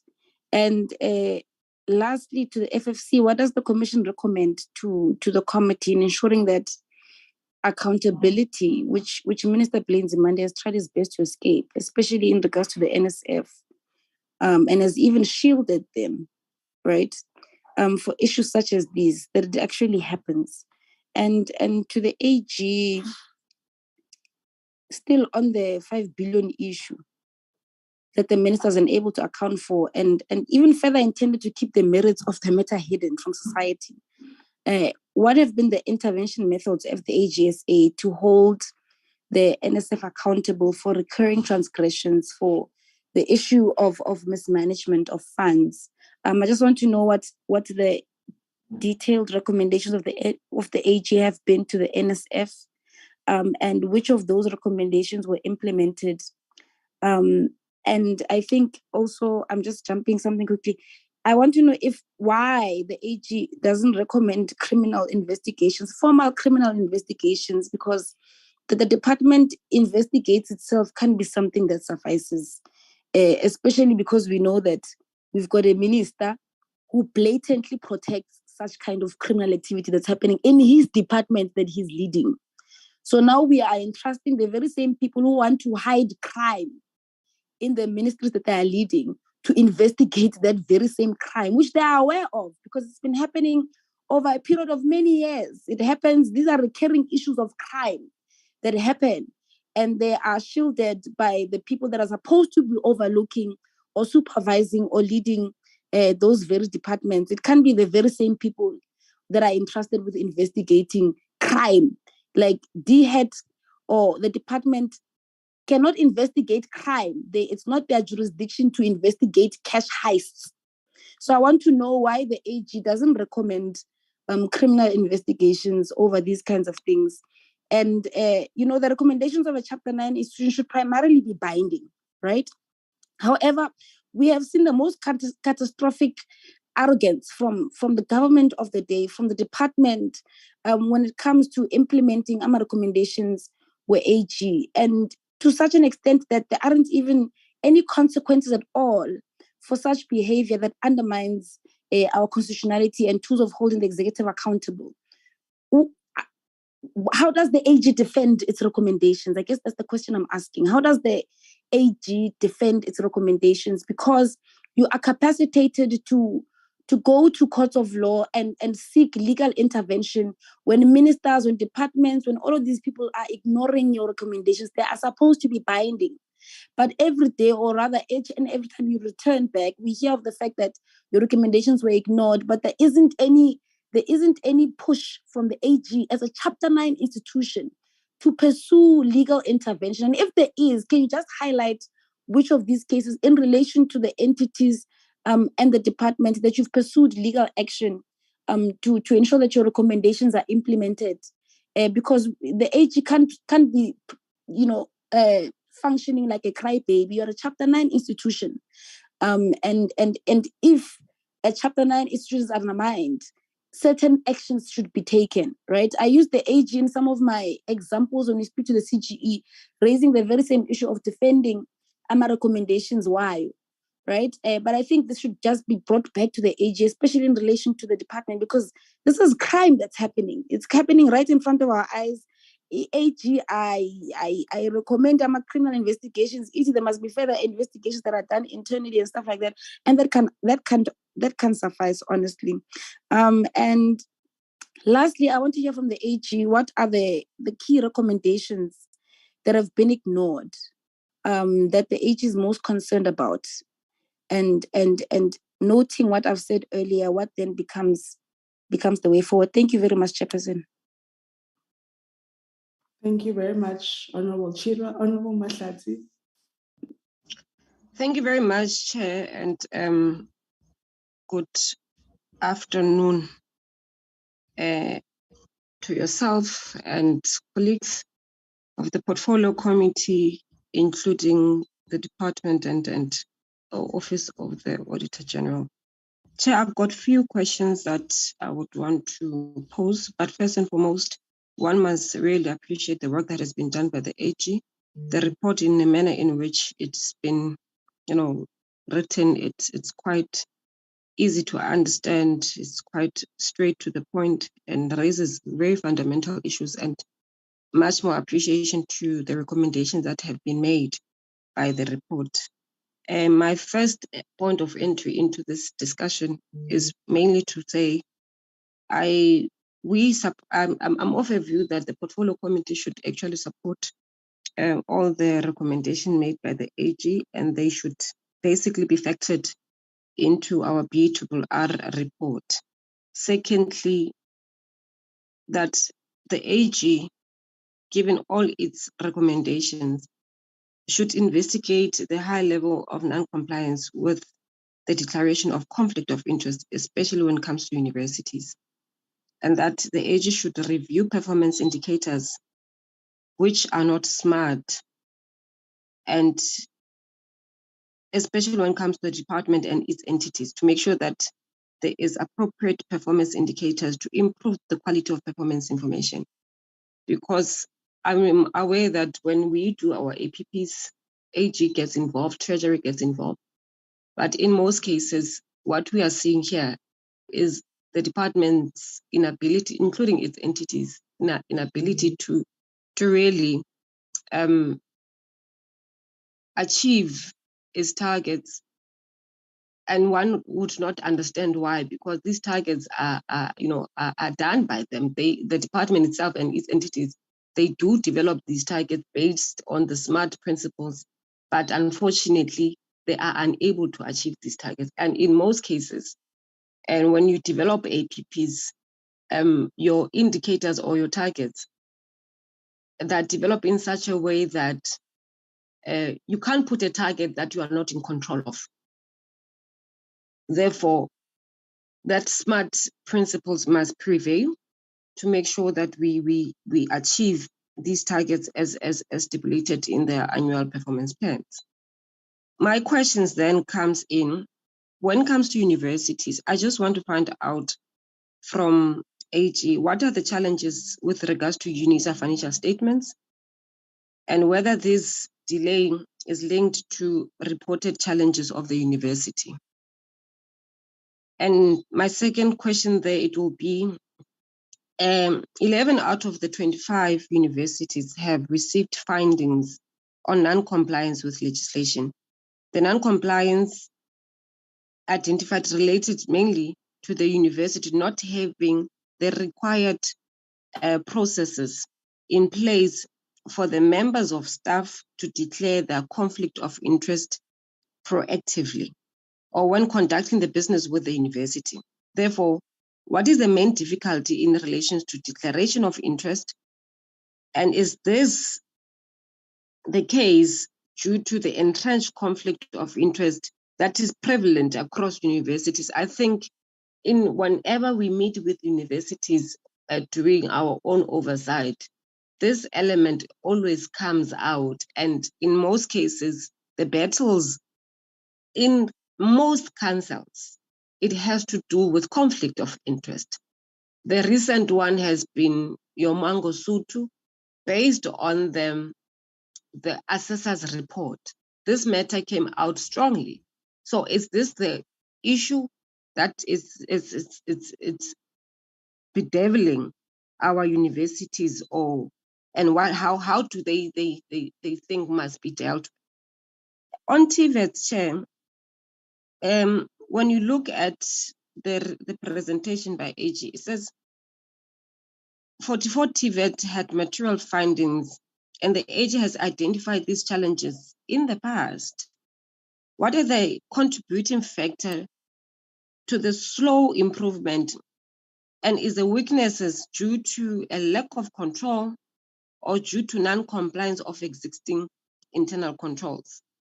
And I want to agree with Honorable Yabo on this particular issue, because your universities and your TVETs are not Schedule 3 entities, therefore they are not subjected to PFMA regulations. How best can we ensure that they do adhere to PFMA? Because if they are to utilize your CET, regulations, which allows them to develop policies that are not uniform, it will not actually assist us moving forward. Therefore, is there anyhow, based on AG's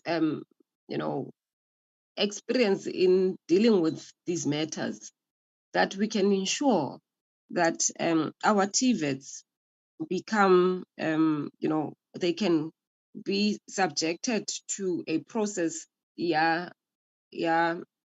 PFMA? Because I think from where we stand, that will be the best way to do it, and a uniform way of dealing with these issues.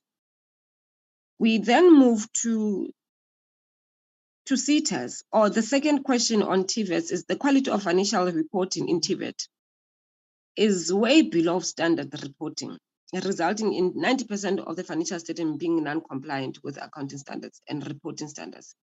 How does this problem relate to administrative capacity and the level of skills in our Tibet colleges? Much as the problem could be, reporting on PFMA regulations and so on, is issues of capacity also a prevalent element that is coming out relating to TVETs? And what is their recommendation on this particular one, over and above what myself and Honorable Yabo are bringing onto the table in as far as AG report? On CETAs, Chair, is quite worrisome. The story of the 140 learners that are less than 15 years and others being over 65. It's quite a worrisome issue, and taking cognizance of the fact that AG deals with samples, and sample by killing, it shows this. What is the actual number if they were to audit everything? The number will go beyond that 140. Therefore, in my view, Chair, I also support a perspective that says we need to have a centralized way of bringing all these CETAs so that they are able to account, and they have a system that is linked to each and every CETA to make sure that there is no double dipping that Honorable Litia has spoken about. Secondly, we are able to analyze and assess the service providers that are being utilized by these different CETAs, so that when you have a centralized system, it will be able to detect issues relating to the ID fraud, because amongst others in the presentation of AG is ID numbers that cannot be detected go home affairs. you wonder what type of a system are these sitters utilizing if they are unable to even verify ID numbers? Because we were at NSFAS last week. Part of the new system that they are having is able to dictate, Uti, this ID number is not existent, or there is something wrong in terms of the surname. Not only the ID number, but even details of a particular individual. So I am of a view that there's a need to really look into that particular system that will assist us to have a uniform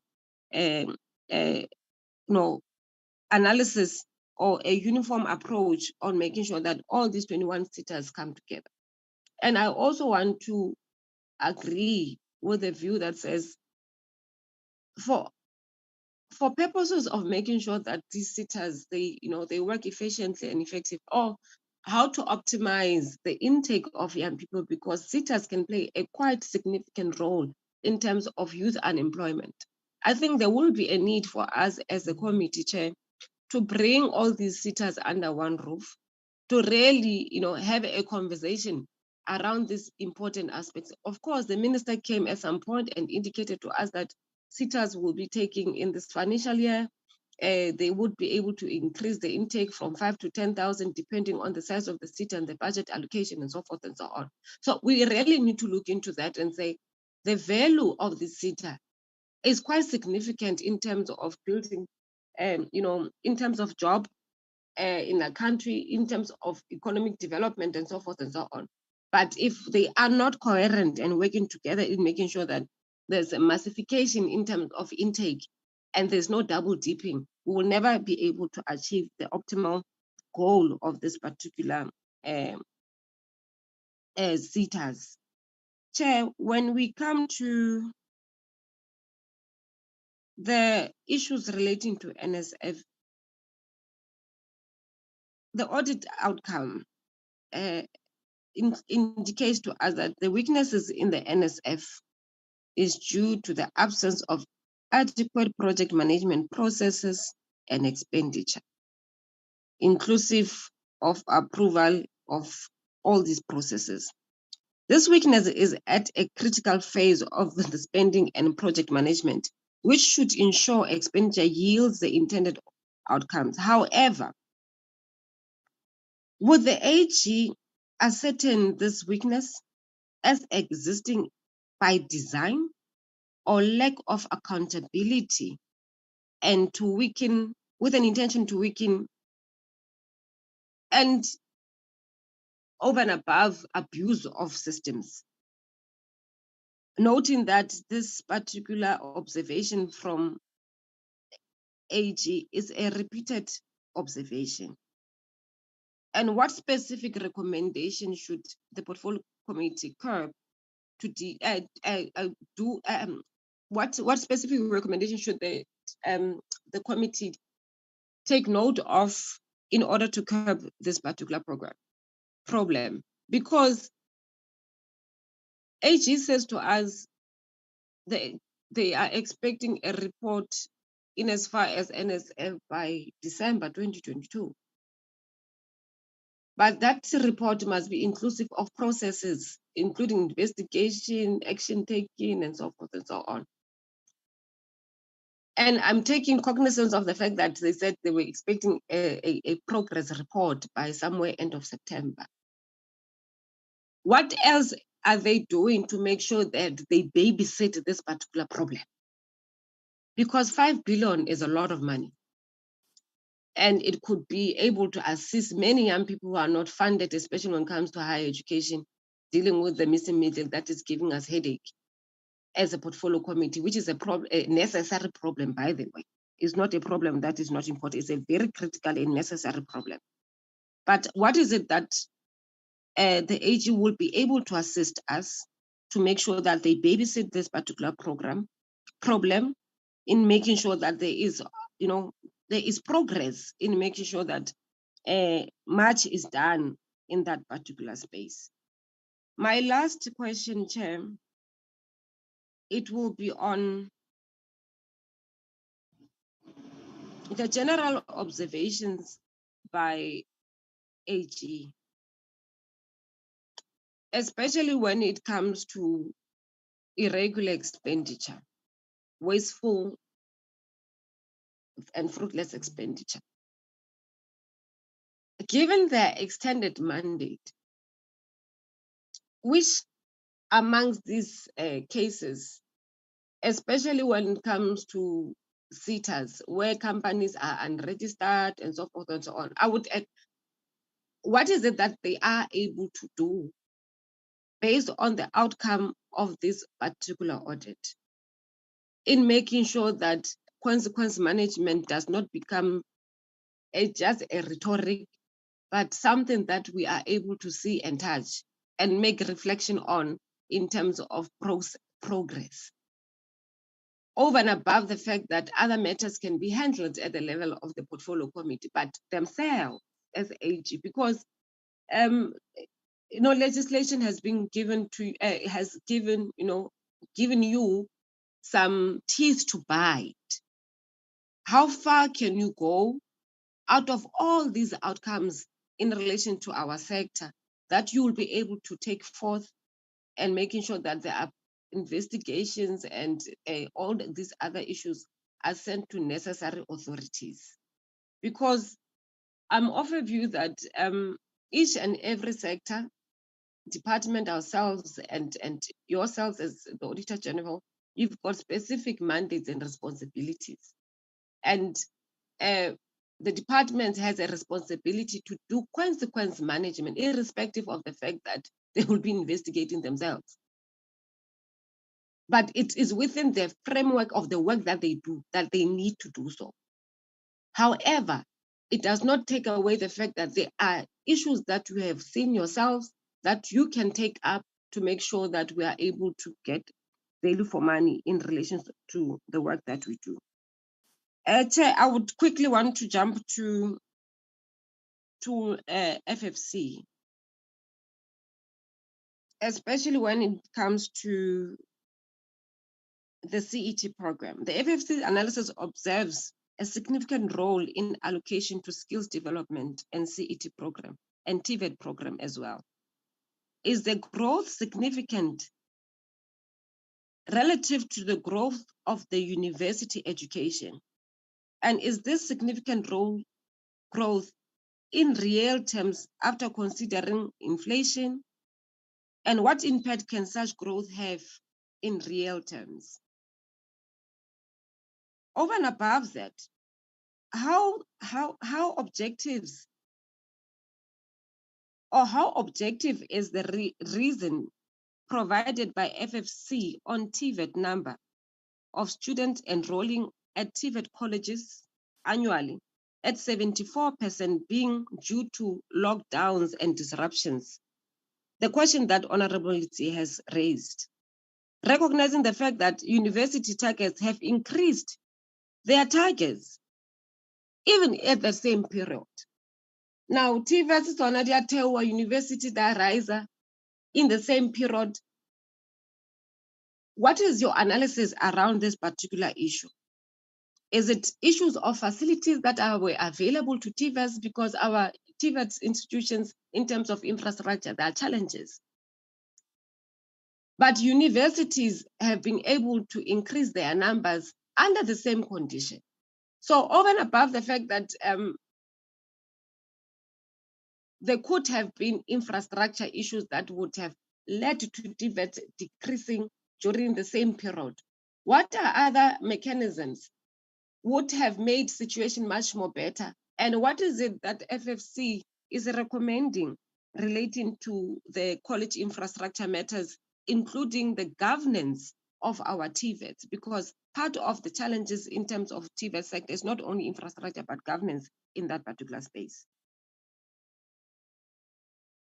Now, looking at the science and innovation, Chair, noting the levels of overachievement by DSI, what does this reflect in relation to quality of learning?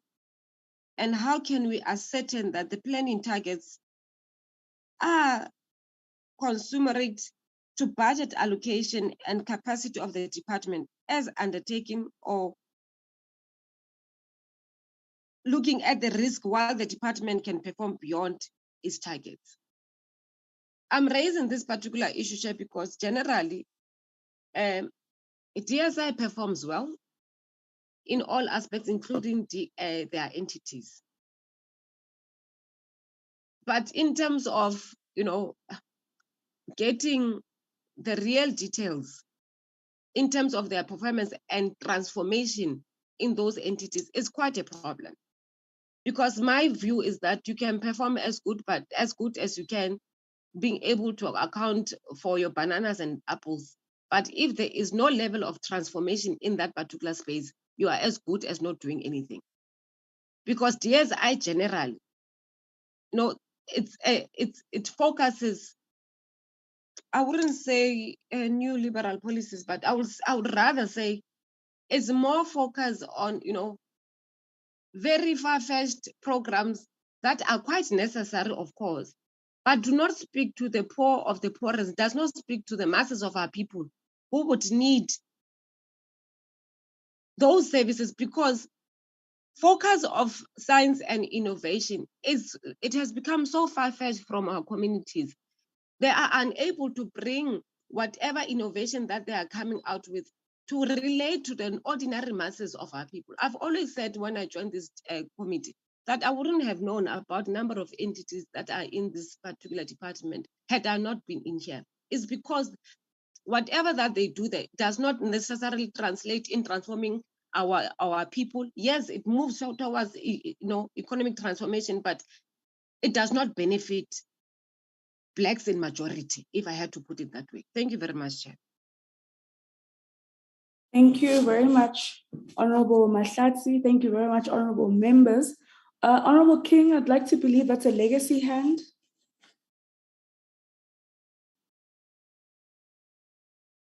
Okay. Yes, Chair, sorry for that. Okay. Honorable Boshoff, I see your hand has gone up. You may go ahead.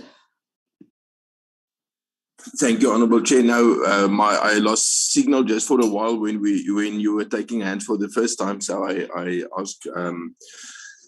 apologize for this. I thought maybe if I can take just a little bit more time than Honourable Yabu and the CA combined, then I believe it would be allowable. But then I decided to rather stick to just two things that I want to ask about. The one thing is to the FFC that I want to know that they said the funding of students should be put on a more sustainable level. Now, the minister has also said that and appointed a ministerial task team to do so. And I think most of the opposition parties also expressed a similar sentiments before the minister made it, a government policy.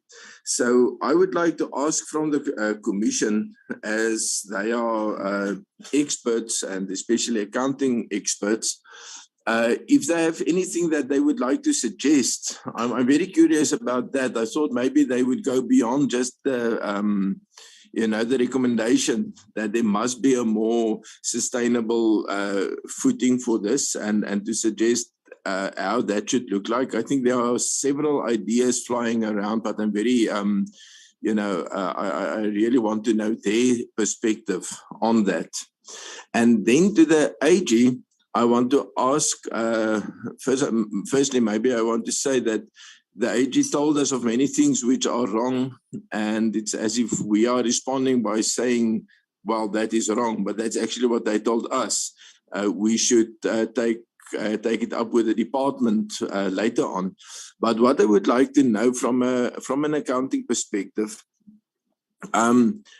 this whole thing about the CETAs, the Skills Fund, and NSFAS, what is there that the NSF does that neither NSFAS nor the CETAs can do? And what is there that the CETAs have to do separately, which they can't do in one SETA. If I understand correctly, the SETAs is a liaison organization within each sector of the economy, which also disperses some funds and also do some quality assurance and development of programs. But the other institution that I would like to mention, there is a QCTO. What is it exactly that the SETAs do that can't be done either by the QCTO or by NSFAS? And then the liaison part may be in one SETA. It's a funny thing. It seems as if I contradict myself, because normally I question the centralizing of FET colleges and university into less and larger institutions. But there I would think that, working each campus on its own would make more sense. But in this instance, I can't understand exactly why each sector needs its own SETA.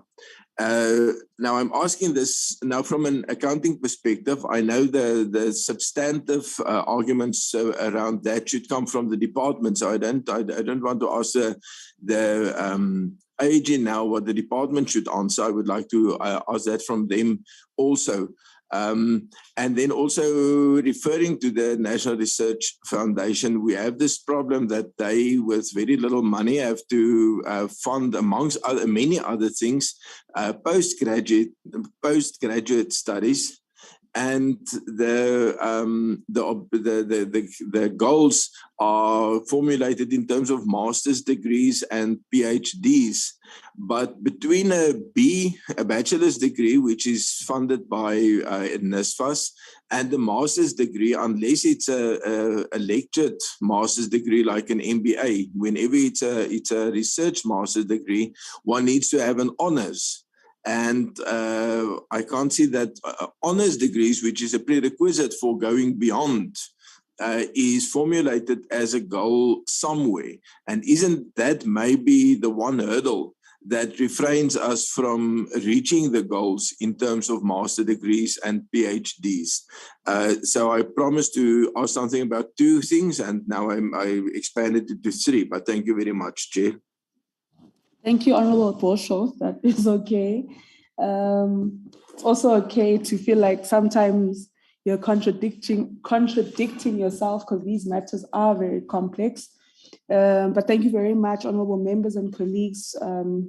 Honorable members, for all your questions, comments, recommendations, concerns. I think really they are indicative of the commitment that members of this committee have to ensuring that the sector does indeed fulfill its mandate. I think some of the questions are, or comments are even reflections and introspections that we need to make as the department, as the AGSA, reflections that the FFC can also take in themselves to reflect, and at a later stage when colleagues have pondered and thought about what some of the concerns or introspections that members are making, then share with us what your thoughts are and how you think we should go about some of these areas of concern, because not all of these matters you may be able to respond to now. And I think speaking specifically to the FFC, but I think as you continue to support us, I don't think our relationship should be an event. I think we should have continuous relations where as we make reflections, you can share with us as we go about our work. We will also seek some of your inputs, particularly as we even work around our quarterly reports.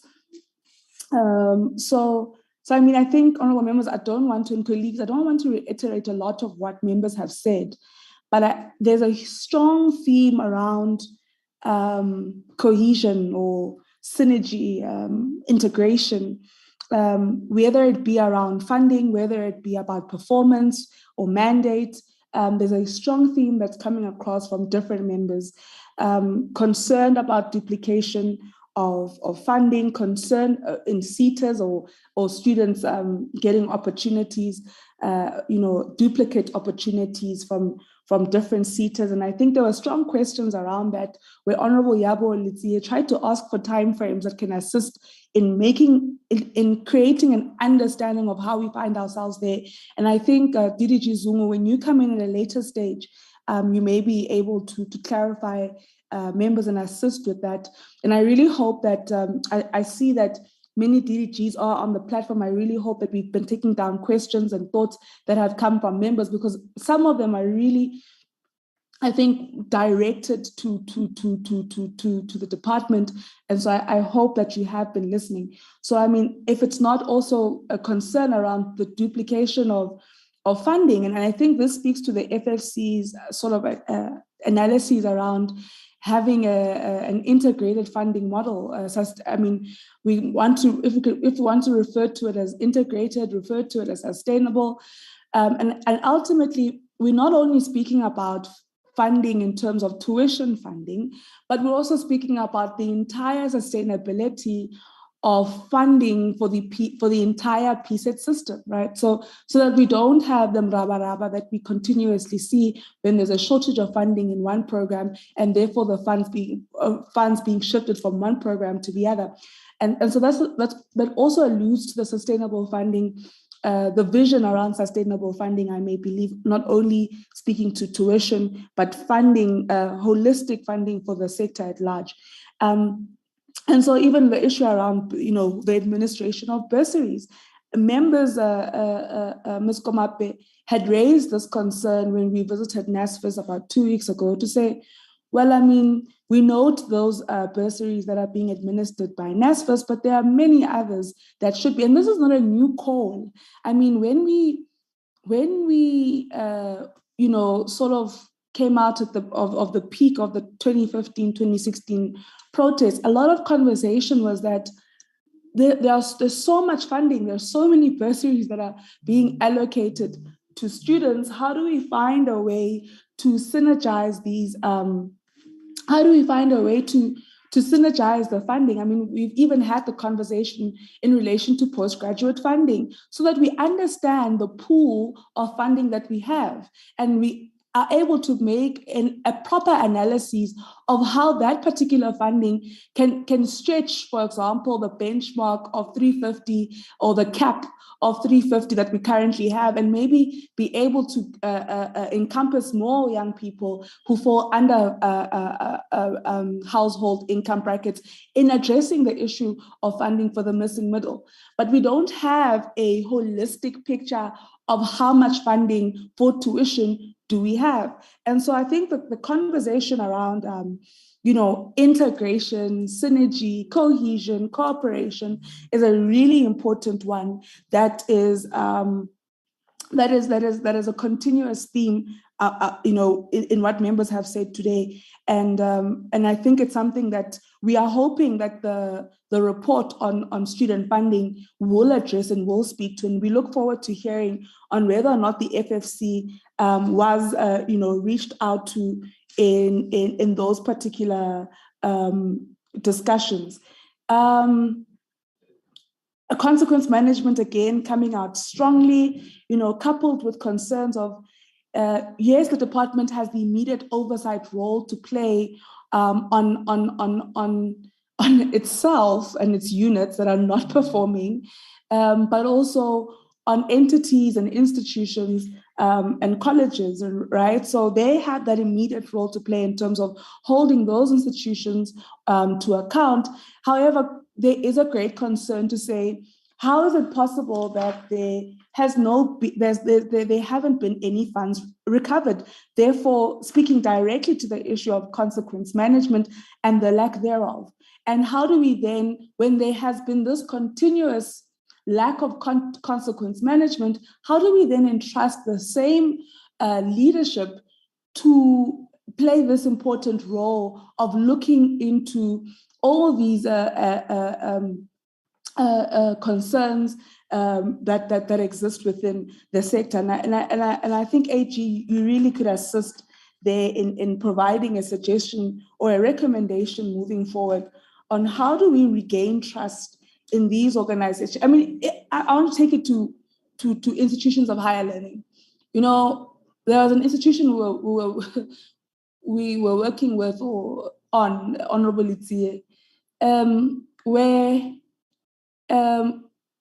it was very hard for us, given the history of that institution, it was very hard for us to entrust the very same council to investigate a number of matters in the institution, because there was just a lack of confidence from ourselves in that council itself.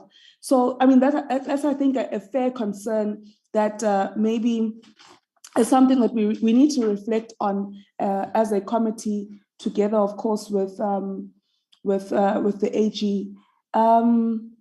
I think another continuous theme around the inconsistency or lack of coherence in terms of reasoning for certain targets not being achieved. You know, say it's COVID contributed to our successes, or COVID contributed to the lack of our successes. So, you know, I think members are just trying to understand how we can use the same reasoning for our strengths and our weaknesses. And of course, there is a great support for many of the recommendations that have come from the AG, and we must commit ourselves, as we always have, to ensuring that those recommendations are followed through. From ourselves, AG, you had recommended that the last time we had met, you had recommended that we continuously monitor firstly, ensure that institutions that were of concern put together audit action plans, and that we monitored the implementation thereof. And I think we have done that, particularly given the time constraints that we have. But I really think we have attempted as a committee to continuously monitor the implementation of audit action plans and how they could possibly contribute to turning the tide at many institutions. And in some cases, Ms. Komape, we've made people go back and say, look, we can't see what the audit action plan is here. Come back to us when there's something more succinct that we can work with. And then, of course, in the end, maybe, Ms. Komape, you can also speak to the matters raised around the red pen or the green pen. I think Honorable Itie spoke about it. Of course, he phrased it a bit differently, but that is a concern that has come, of course, from some, and maybe you can speak to that. I think there's consensus around irregular expenditure that is extremely high, and that there's great concern there. Fruitless and wasteful expenditure, NSF and construction SETA, definitely Honorable Mananiso. Honorable Itie is not seeing things that are not there. The concerns are there, and I think the report or the reflections by the AG definitely confirm that there are concerns there. And so the work we are doing there is justified, and is work that we need to continue working or focusing on. I think I'll leave it at that for now. Ms. Komape, as well as Dr. Mpava, I'll hand over to Dr. Mpava first, and then to Ms. Komape. As I said, those matters where you feel that you need to respond, please do respond. And those that we need to package for the department will do so. So let me hand over to the doc. Thank you so much, Chairperson, and to the members. Thanks for all the comments, which were quite incisive and detailed. I want to also appreciate that we do acknowledge that these matters are quite complex and they demand a collaborative approach. And as the Financial and Fiscal Commission, we endeavor to work with this committee to ensure that we move our post-school education and training sector forward. Just two comments that I have, Chairperson. The comment by Honorable Mananiso with regards to the possibility of the Financial and Fiscal Commission sort of consolidating all their recommendations into a template and sending them to your good selves, that we can do. That is possible. We'll just make sure that we capture all the recommendations and the gaps regarding our analysis today and send them to yourselves for further deliberations. And also, just to note to Honorable Chira, we, in our latest submission to government, we have a chapter on strategies for preventing corruption in the public sector and funding for anti-corruption agencies. And in there, we make strong recommendations to government.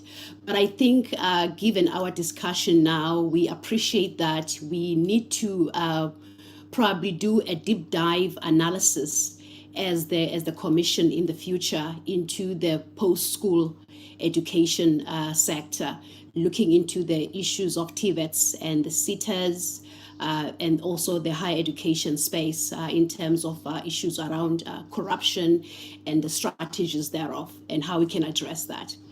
I note also on the platform from our side, our head of research is on the platform. He might want to have a comment. But before that, I note I have Commissioner Mukadi, who was in this platform since this discussion. He might have quite extensive comments to make. I will give him the platform. And then our head of research, who might have comments. And then the researchers as well, who might want to address some of these issues around COVID, being the reasons for non-performance or performance, or in other questions. Sasha, Sabelo, Shafika, you may address any of the questions as relevant. But for now, I'd like to give the platform to Commissioner Mokadi, followed by our head of research, who might have a comment, and then the researchers. Thank you so much.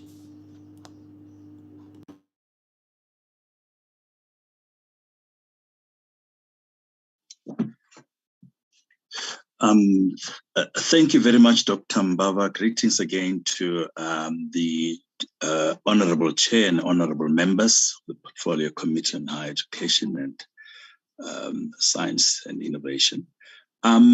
Just to tackle a few questions that had been raised. The first one I'd like to refer to, apologies.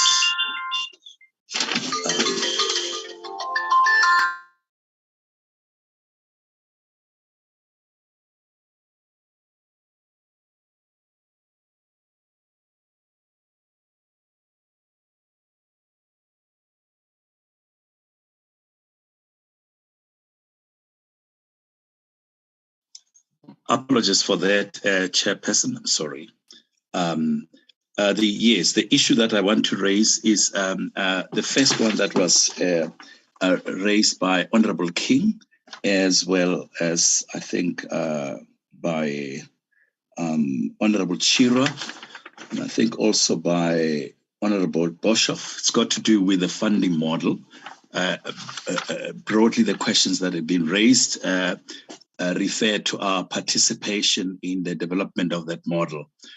We have not really been approached to participate in the development of that model. All that we are aware of is suggestions and proposals that have been made, and the fact that this is supposed to be implemented in 2023-24. But our concern in this regard is that our experience is that if there is no substantive discussion, engagement of all parties involved and stakeholders, the wrangling might just continue beyond the implementation year. And we've not really seen much robust discussions by the parties involved in terms of developing a model. And our concern about agency is that those robust discussions need to be finalized ahead of time, so so that by the year 2023, we would then see the implementation. Our observation is that there isn't really much agency in this regard, and our concern therefore remains. And we would also then, in that regard, the issue raised by Honorable Chiro of the missing middle, we hope that it would be addressed at that level. And given our constitutional mandate in terms of Section 13 of the Constitution, which also guarantees our independence, we normally don't get really involved in the development phase of the policy leading to that. Ours is to then provide recommendations as per the policies and weaknesses in that regard, rather than the other way around. The issue of TVET has been raised by Honorable Litsia and I think Honorable Yabo. When we dealt with the issue of engineering and provided explanation about it as per or lack of meeting the target in engineering, and the reason for that provided is that it was due to COVID. You'd remember that we're not really making a finding in that regard, but it is based on the information that is provided to us in our interaction with the relevant parties. And in this regard, it's about 86%. And our understanding is that COVID-19 began COVID-19 began in 2019, and we're talking about 2022 now, and the effects of COVID-19 continues, even though it begins in 2019, but there is the effects thereof would then have a bearing much later rather than in the year 2019. So the comparison of 2021 performance vis-a-vis 2022 in engineering would not really be very, very reliable in terms of the period in which students enroll and the year of completion, because again in engineering there's also a third year and fourth year. That's when you require more practicals as per AGSA, Engineering Council of South Africa requirements. And you'd find that even if the performance was much better prior years, but towards the exit, that's where practicals are required, and in this case, that was not to be undertaken due to the effects of COVID-19 as such. So our response is really that it would not really be reliable to look at 2021 vis-a-vis 2022 and then simply dismiss or discount the issue of COVID-19 due to the lag in that regard. And then I think we agree with Honorable Yabo about the issues of governance insofar as TVET is concerned, and the fact that there is really no standardization with regard to financial management and accounting format. And in this regard, these reasons also then become a factor when we look at the issue that was raised by Honorable King of the new institutional type, the policy that is being developed, and how we consider as the FFC the TVET sector, how it would be accommodated in that regard. Something for us to take away and maybe consider is really the weakness in the system insofar as Tibet colleges are concerned. and that unless those weaknesses are resolved, it would be a little bit premature to factor the Tibet colleges in terms of the new institutional type, because those things have to be resolved first, so that when they then migrate or are accommodated in terms of that, at least issues that have been bedeviling Tibet colleges from their inception can then be resolved.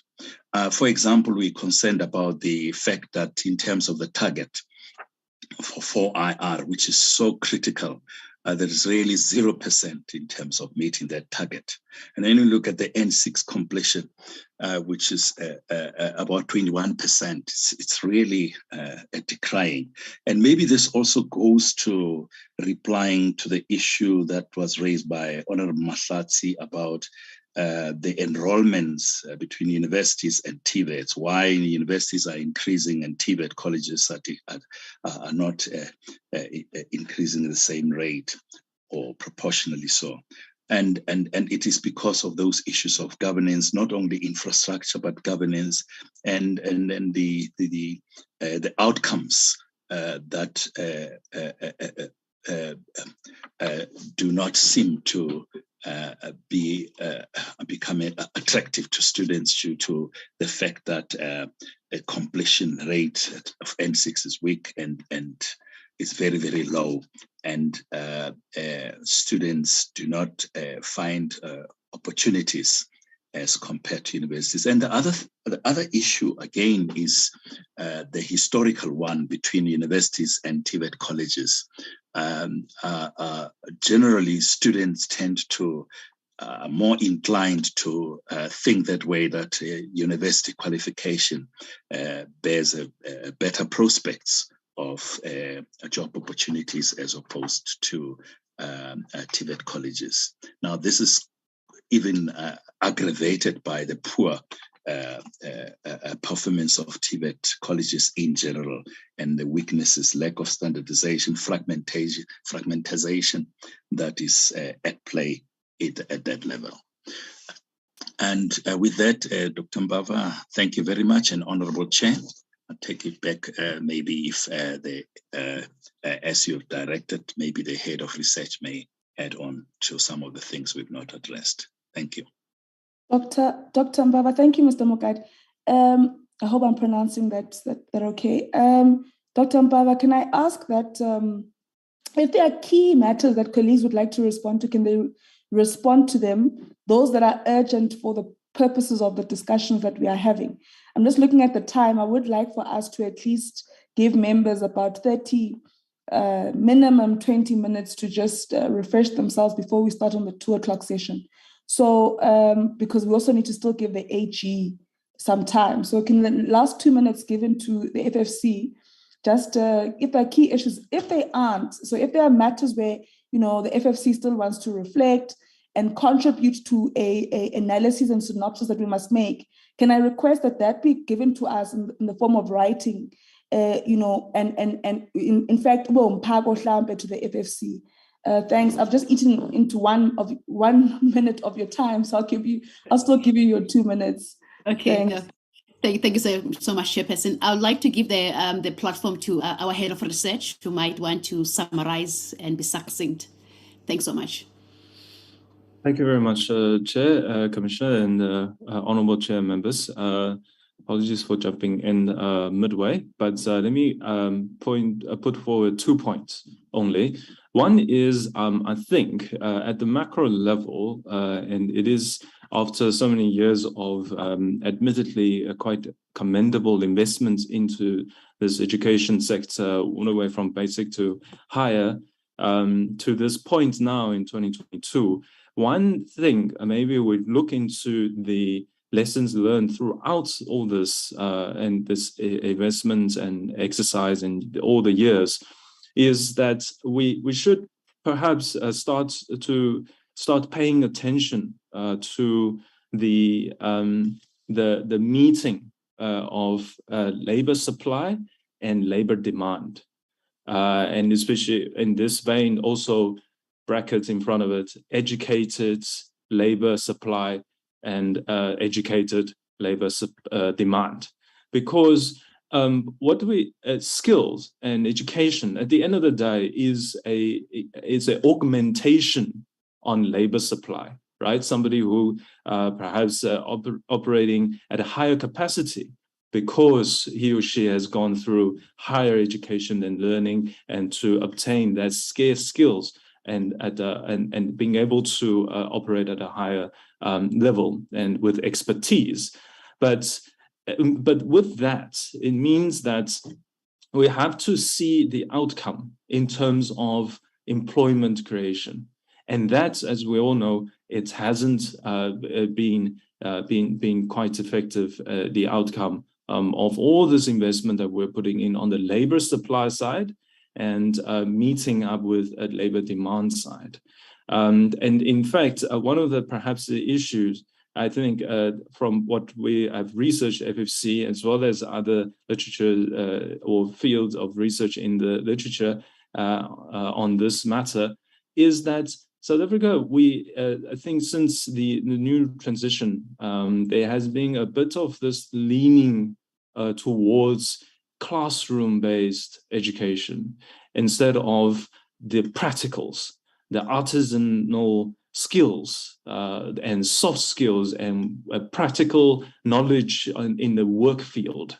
I think that and apprenticeship and learnership, that has been quite neglected. And so what happens now is perhaps in the analysis of the gap between supply and demand side of this labor market is that we may have somebody who's got the qualification, who's got the TVET and the FET qualifications, but the unemployment rate for that particular category of the highest attainment of education is also rapidly growing, meaning that the degree is there or the qualification is there, but they're just not able to find a job in the market. So I think this is one particular important, perhaps a learning that we need to start looking at is how we make not just education and investing in education and in training the future of South Africa, but also making sure that whatever they learn, right, is also able to tap into and creating that job, so that the overall the labor market's activities is bolstered and becoming more effective in the outcome of all this investment on the supply side of the labor markets. And I think further to that, the rest of the details, I heard very piqued my interest is the missing middle. And then just to share with also this committee that I think it's indeed an issue that must be addressed institutionally as well as obviously in terms of the overall structure. Because over there, where I just came from, the Public Enterprise Committee, what we saw was this bimodal system where you have technicians and then suddenly nothing.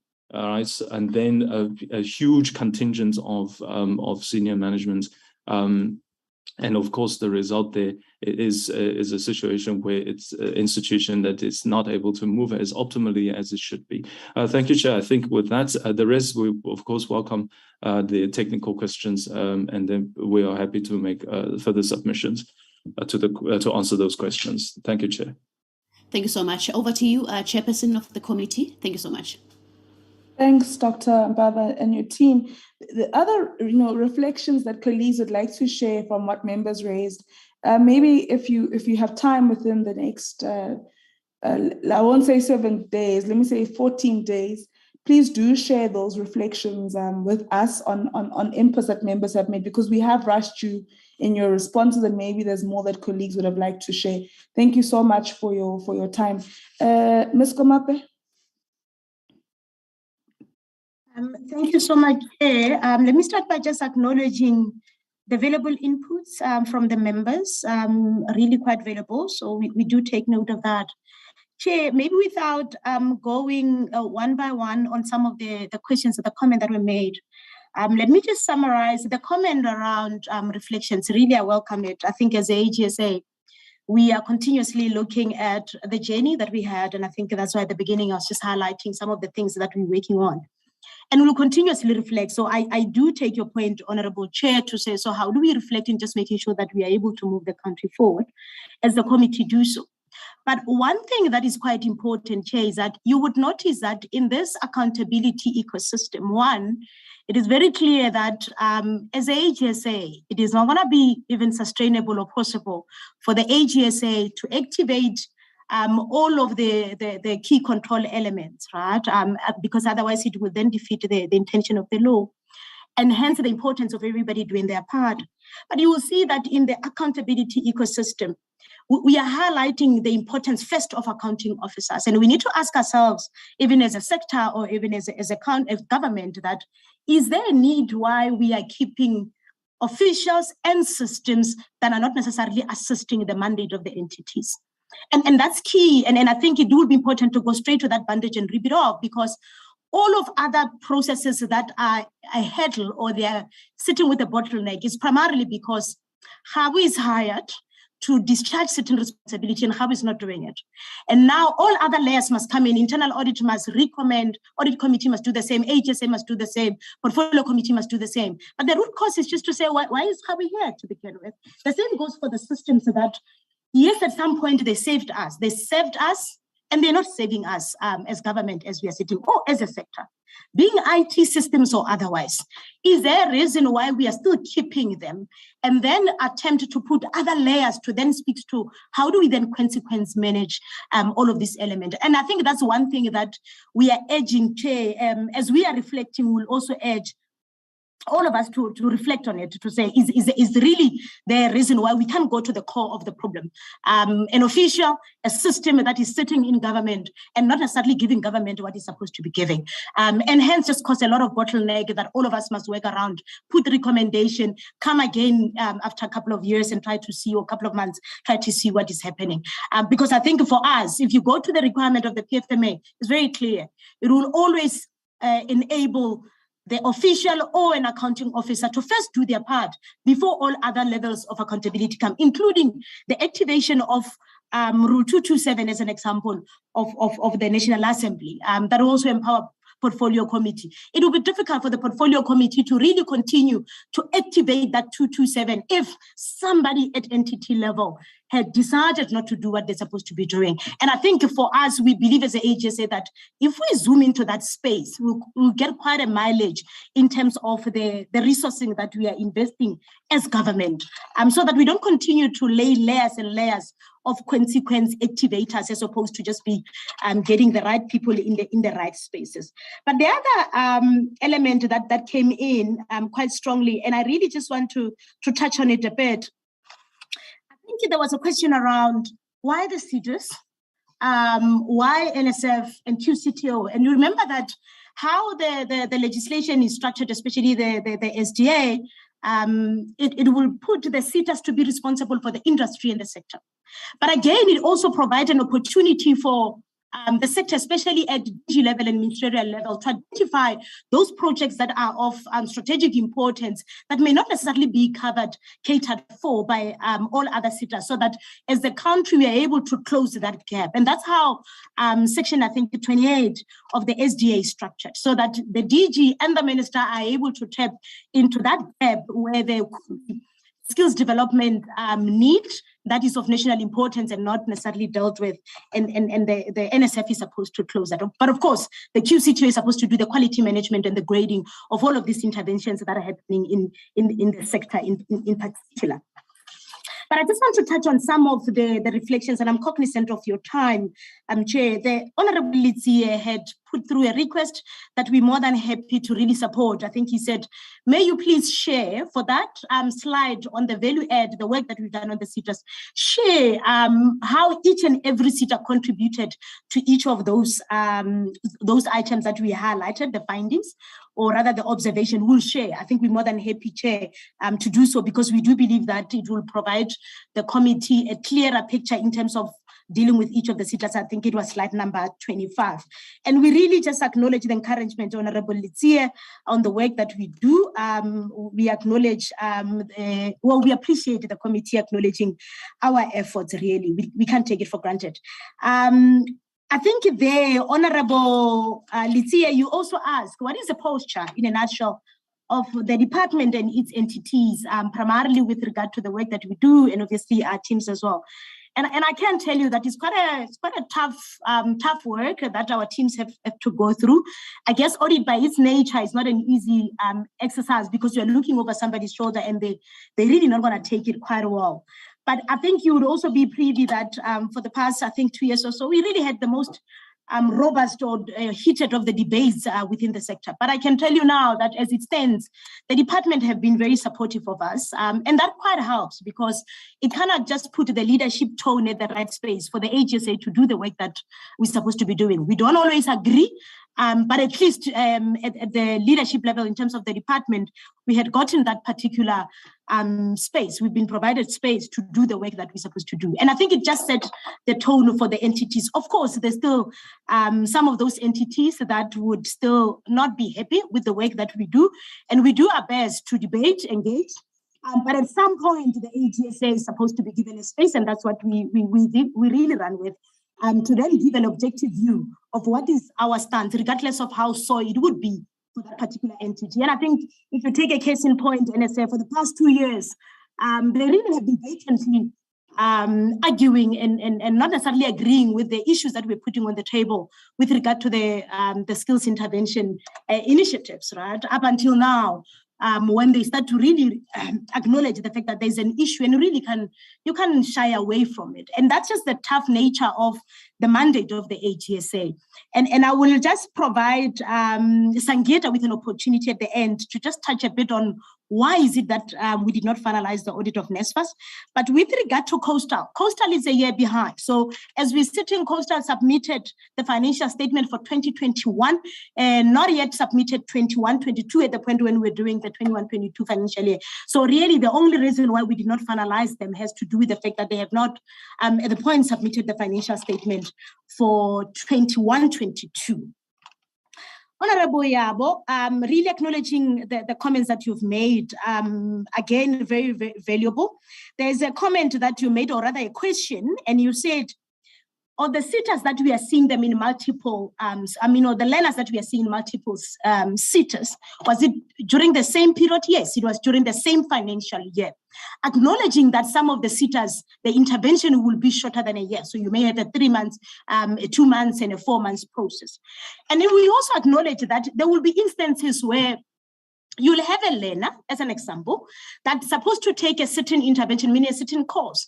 But for them to be fully functional, meaning, say I want to be entrepreneurial, so I really take a course on plumbing as an example, and I need to build my administrative element, I need to bring in my financial element, of course. Those progressive nature of those courses, one may do it. But we're also seeing a lot of hopping across the sitters. Literally one person running from one sitter to the other. And we said, as much as there may not be a law that says one can't do that, with the limited fiscus we are sitting with, are we justified as a sector investing in the same learners and leaving out the masses that are still not having access to this particular funding? And you also asked, Honorable Yabo, with regard to how did we pick up employment? And we utilize the UIF data.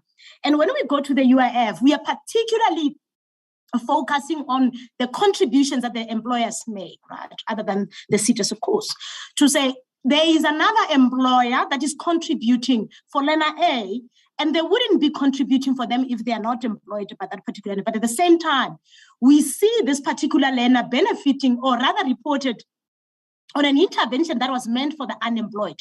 You remember that, yes, there are interventions that are meant for the employed learners, mainly where the companies themselves also undertake those type of interventions. And obviously through the mandatory grant, they're able to claim from the sitters. So from where we were sitting, we were utilizing the employer's contribution as depicted by the UIF, and then we were able to pick up those particular lenders. I do acknowledge very valuable inputs that are coming from there and the intentions of the committee in moving forward. There were comments from Honorable Sibia, Honorable Chair. I just could not follow because it sounded like the comments were based on the presentation that the SETA themselves did, because it was speaking more to the posture or the employees who are complaining, and I think we did not report that. But we also reported in our slides that there are some of the investigations that the SETA must do with regard to making sure that you get to the bottom of what would have transpired.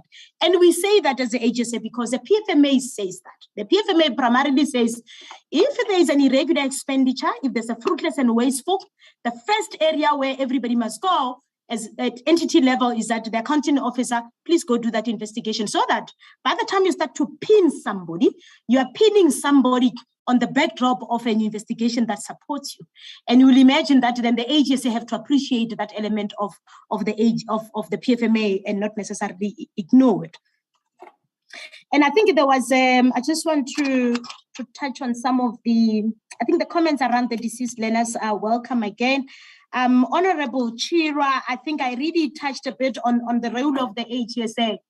And you will see with the amended PAA, and I indicated that we are taking the SETAs, the sector as phase in, we are phasing in as we go. We didn't take all the entities, and it is through that amendment that we're able to give a material irregularity through to construction construction SETA as an example, and even NSF as an example.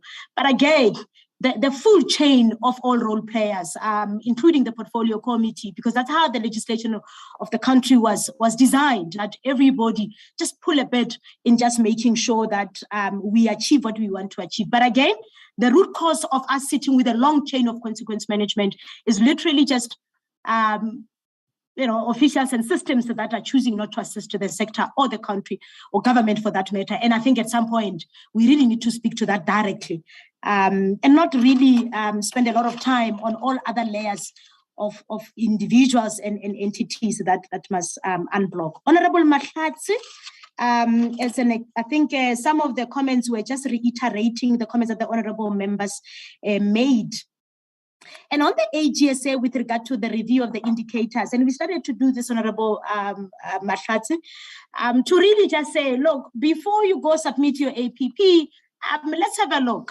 Let's see if we really also agree with you that your targets are not ambiguous and they are crisp so that you can be held accountable. That's why you see in the main, that issue is not as prevalent. But for the ones that may not necessarily be inclined to take the comments, you see that thing manifesting itself later on. So as the AGSA, again, as part of our offering, we continue to do the proactive review on that.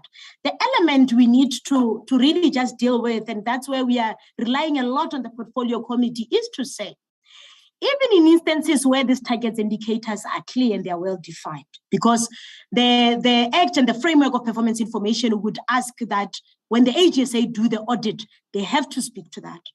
But some of these targets and indicators are really easily achievable, and therefore they're not necessarily going a long way in giving the sector an impact. And yes, we'll be reminded again by our auditees that it's not our space.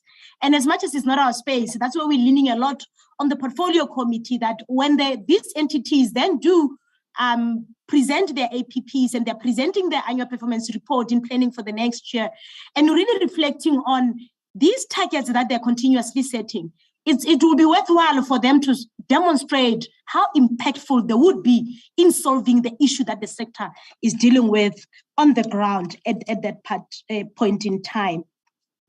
What is the challenge with the UNISA? I do know that UNISA is being audited by a private firm, I think is the Ernst & EY in particular. And the last time really we touched base with them was just to find out how soon they can finalize and what would have been the issue. And they just highlighted some of the risk that from their perspective they needed to attend to, and therefore they had to expand their coverage and their scope to just try and make sure that they respond to those particular risks. And I know that they were in conversations with the university in terms of committing to each other when and how soon they can release a report. And I'm sure that the department should be able to indicate when are they expecting the annual report for UNISA in that regard. Honorable Mahlatsi, again, there was a question around what is the main challenge in universities declaring interest. And to a larger extent, as the AGSA, we support most of the private firms with regard to picking up some of this interest, because we are able to tap in some of the government data. But I think as a start, it will be important, not just for the university only, for all other entities, to really just make it mandatory and say to the employees that you are mandated to literally declare where your other interests are. And should it be found through these either data analytics processes later on, there has to be a strong message that you send out, because until you do that, you'll constantly run the risk of the conflict of interest that comes through. So I think if they, Honorable Mahlatsi, the systems, the processes, and really just the appetite as well for the entities to be able to deal strongly with instances of contravention where people do not declare where their interests are lying, and therefore enable the entity to see if you will be able to prioritize their particular mandate and interest. On the TVETs, Honorable Mahlatsi, I think you also touched on the capacity, the issue with the TVETs. And I think we wrote it in our slides as well. The TVETs finance units, they're still a bit lower than where they should be. In fact, as AGSA, we really think that if there's any effort that needs to be invested in the TVET space, is on the finance units. In the main, you would find that even the number and the level of the people that they're having in those finance units just makes it difficult for them to really appreciate and assess the SITAs. And that, I mean, the TVETs. That's why we are highlighting the over-reliance on the audit process, that in the main, we really have to be there to say, look, this is the error, and this is how you correct it.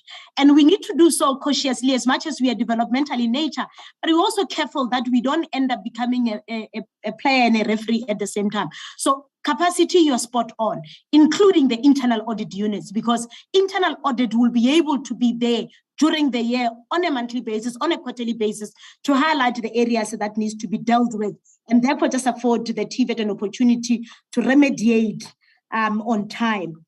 And I think the Honorable Chirwa, when you talked about, I think it was Chair actually, when you talked about, what capacity age do you have to babysit, and it becomes really a balance for the AGSA to strike, because on one element, you will see that the audit process allows for adjustment to be made, just so that at least the users can get the fairer presentation. But that's not how it was intended.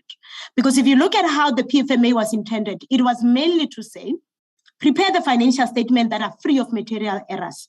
So as an accounting officer, as a CFO, as a finance unit, you ought to prepare the financial statements that do not need an auditor to come pinpoint, so that we spend a lot of time on talking about the performance versus where the gap is in that sector, in the country at the point in time. Really, the way that we are going right now as a sector as well, in terms of just really utilizing the audit process to pick up the errors and correct, as much as it is helpful in the meantime, it is not sustainable, and it is not necessarily helpful on the bigger scheme of things when we now need to talk about the impact of these performances that are supposedly need to be discharged by the entities.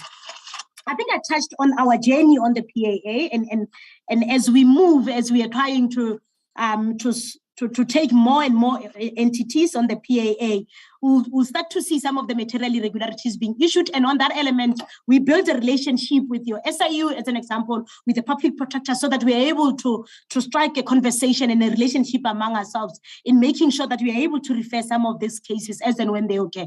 But again, it would not be possible by the AGSA on their own. The whole value chain must work, including the same accounting officers and the CFOs that were brought into the process to do these things that they need to do. But again, Chair, as part of my closing remarks, again, we are acknowledging and taking opportunity as the office and the call, we are taking the call from the committee to say, can we continuously reflect? And as the committee is continuously reflecting, we are more than happy to take the conversation in terms of our reflection, your reflection, where can we find synergies in just making sure that we support the sector, the very noble sector that we are dealing with at this point in time. Chair, I really tried to push it as quick as possible, but I'll pause here and really just appreciate the support of the committee again and the encouragement. Thank you.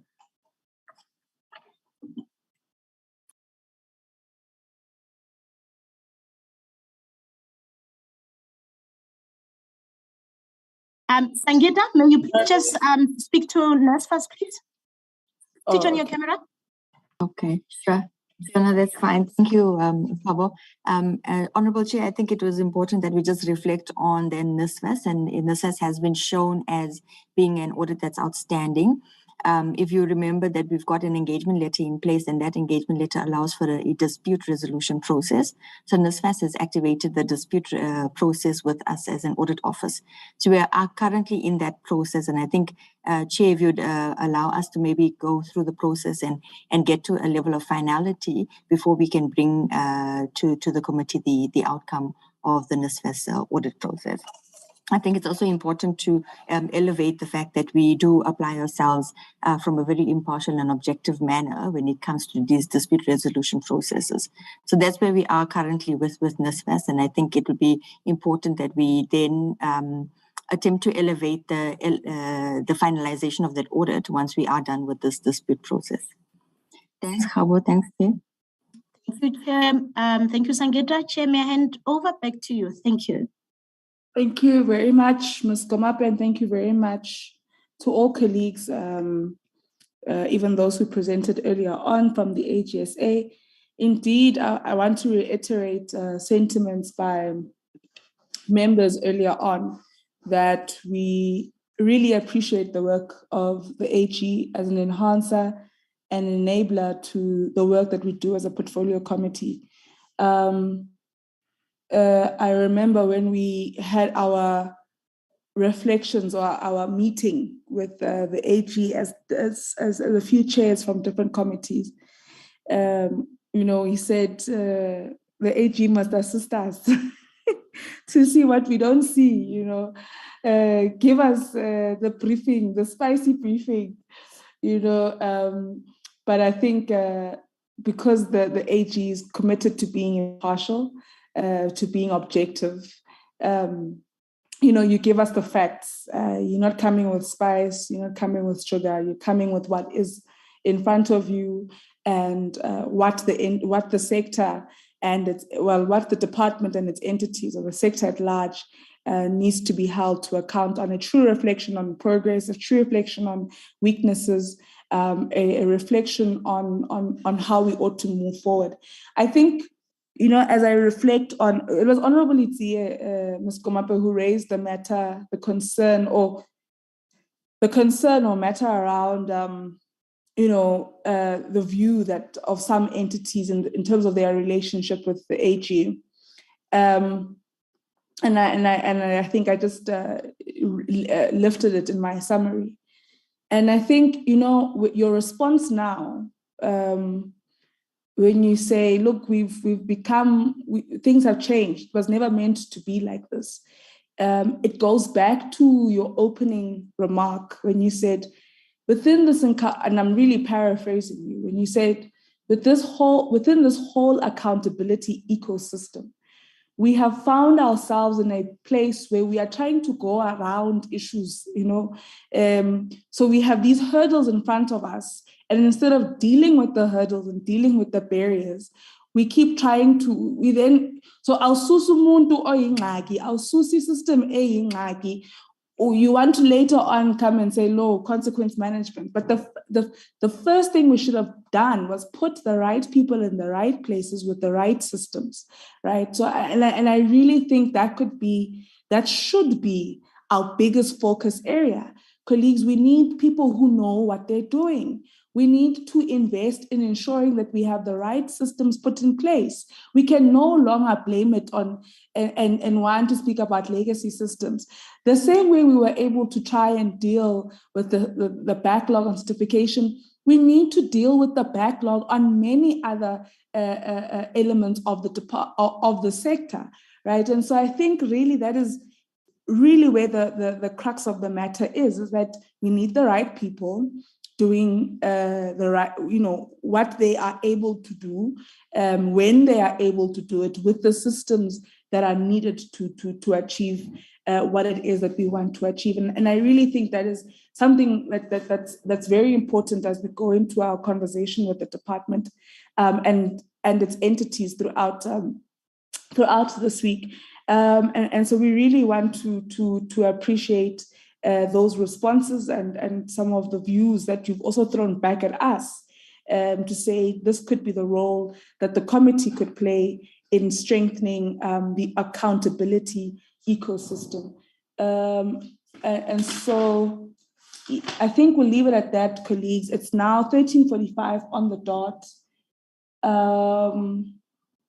And I'd like for us to then adjourn and allow for members to just refresh.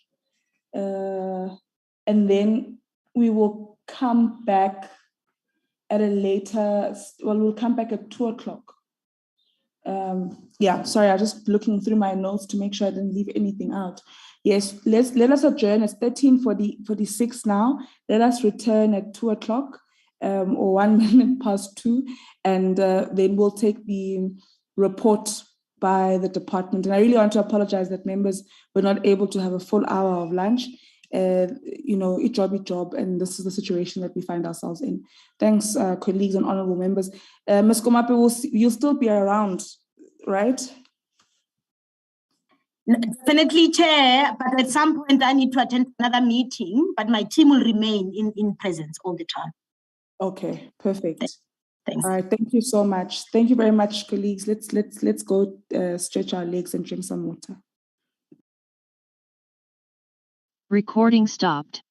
If you don't mind, we're coming back at 2:00. So Philippine. Lunch for who? Lunch for what?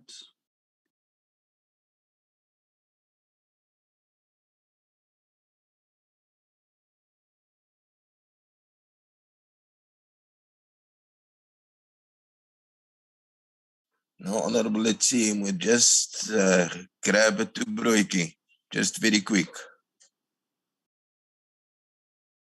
What do you want? You must just, we'll just eat a little bit of a sandwich, just quickly.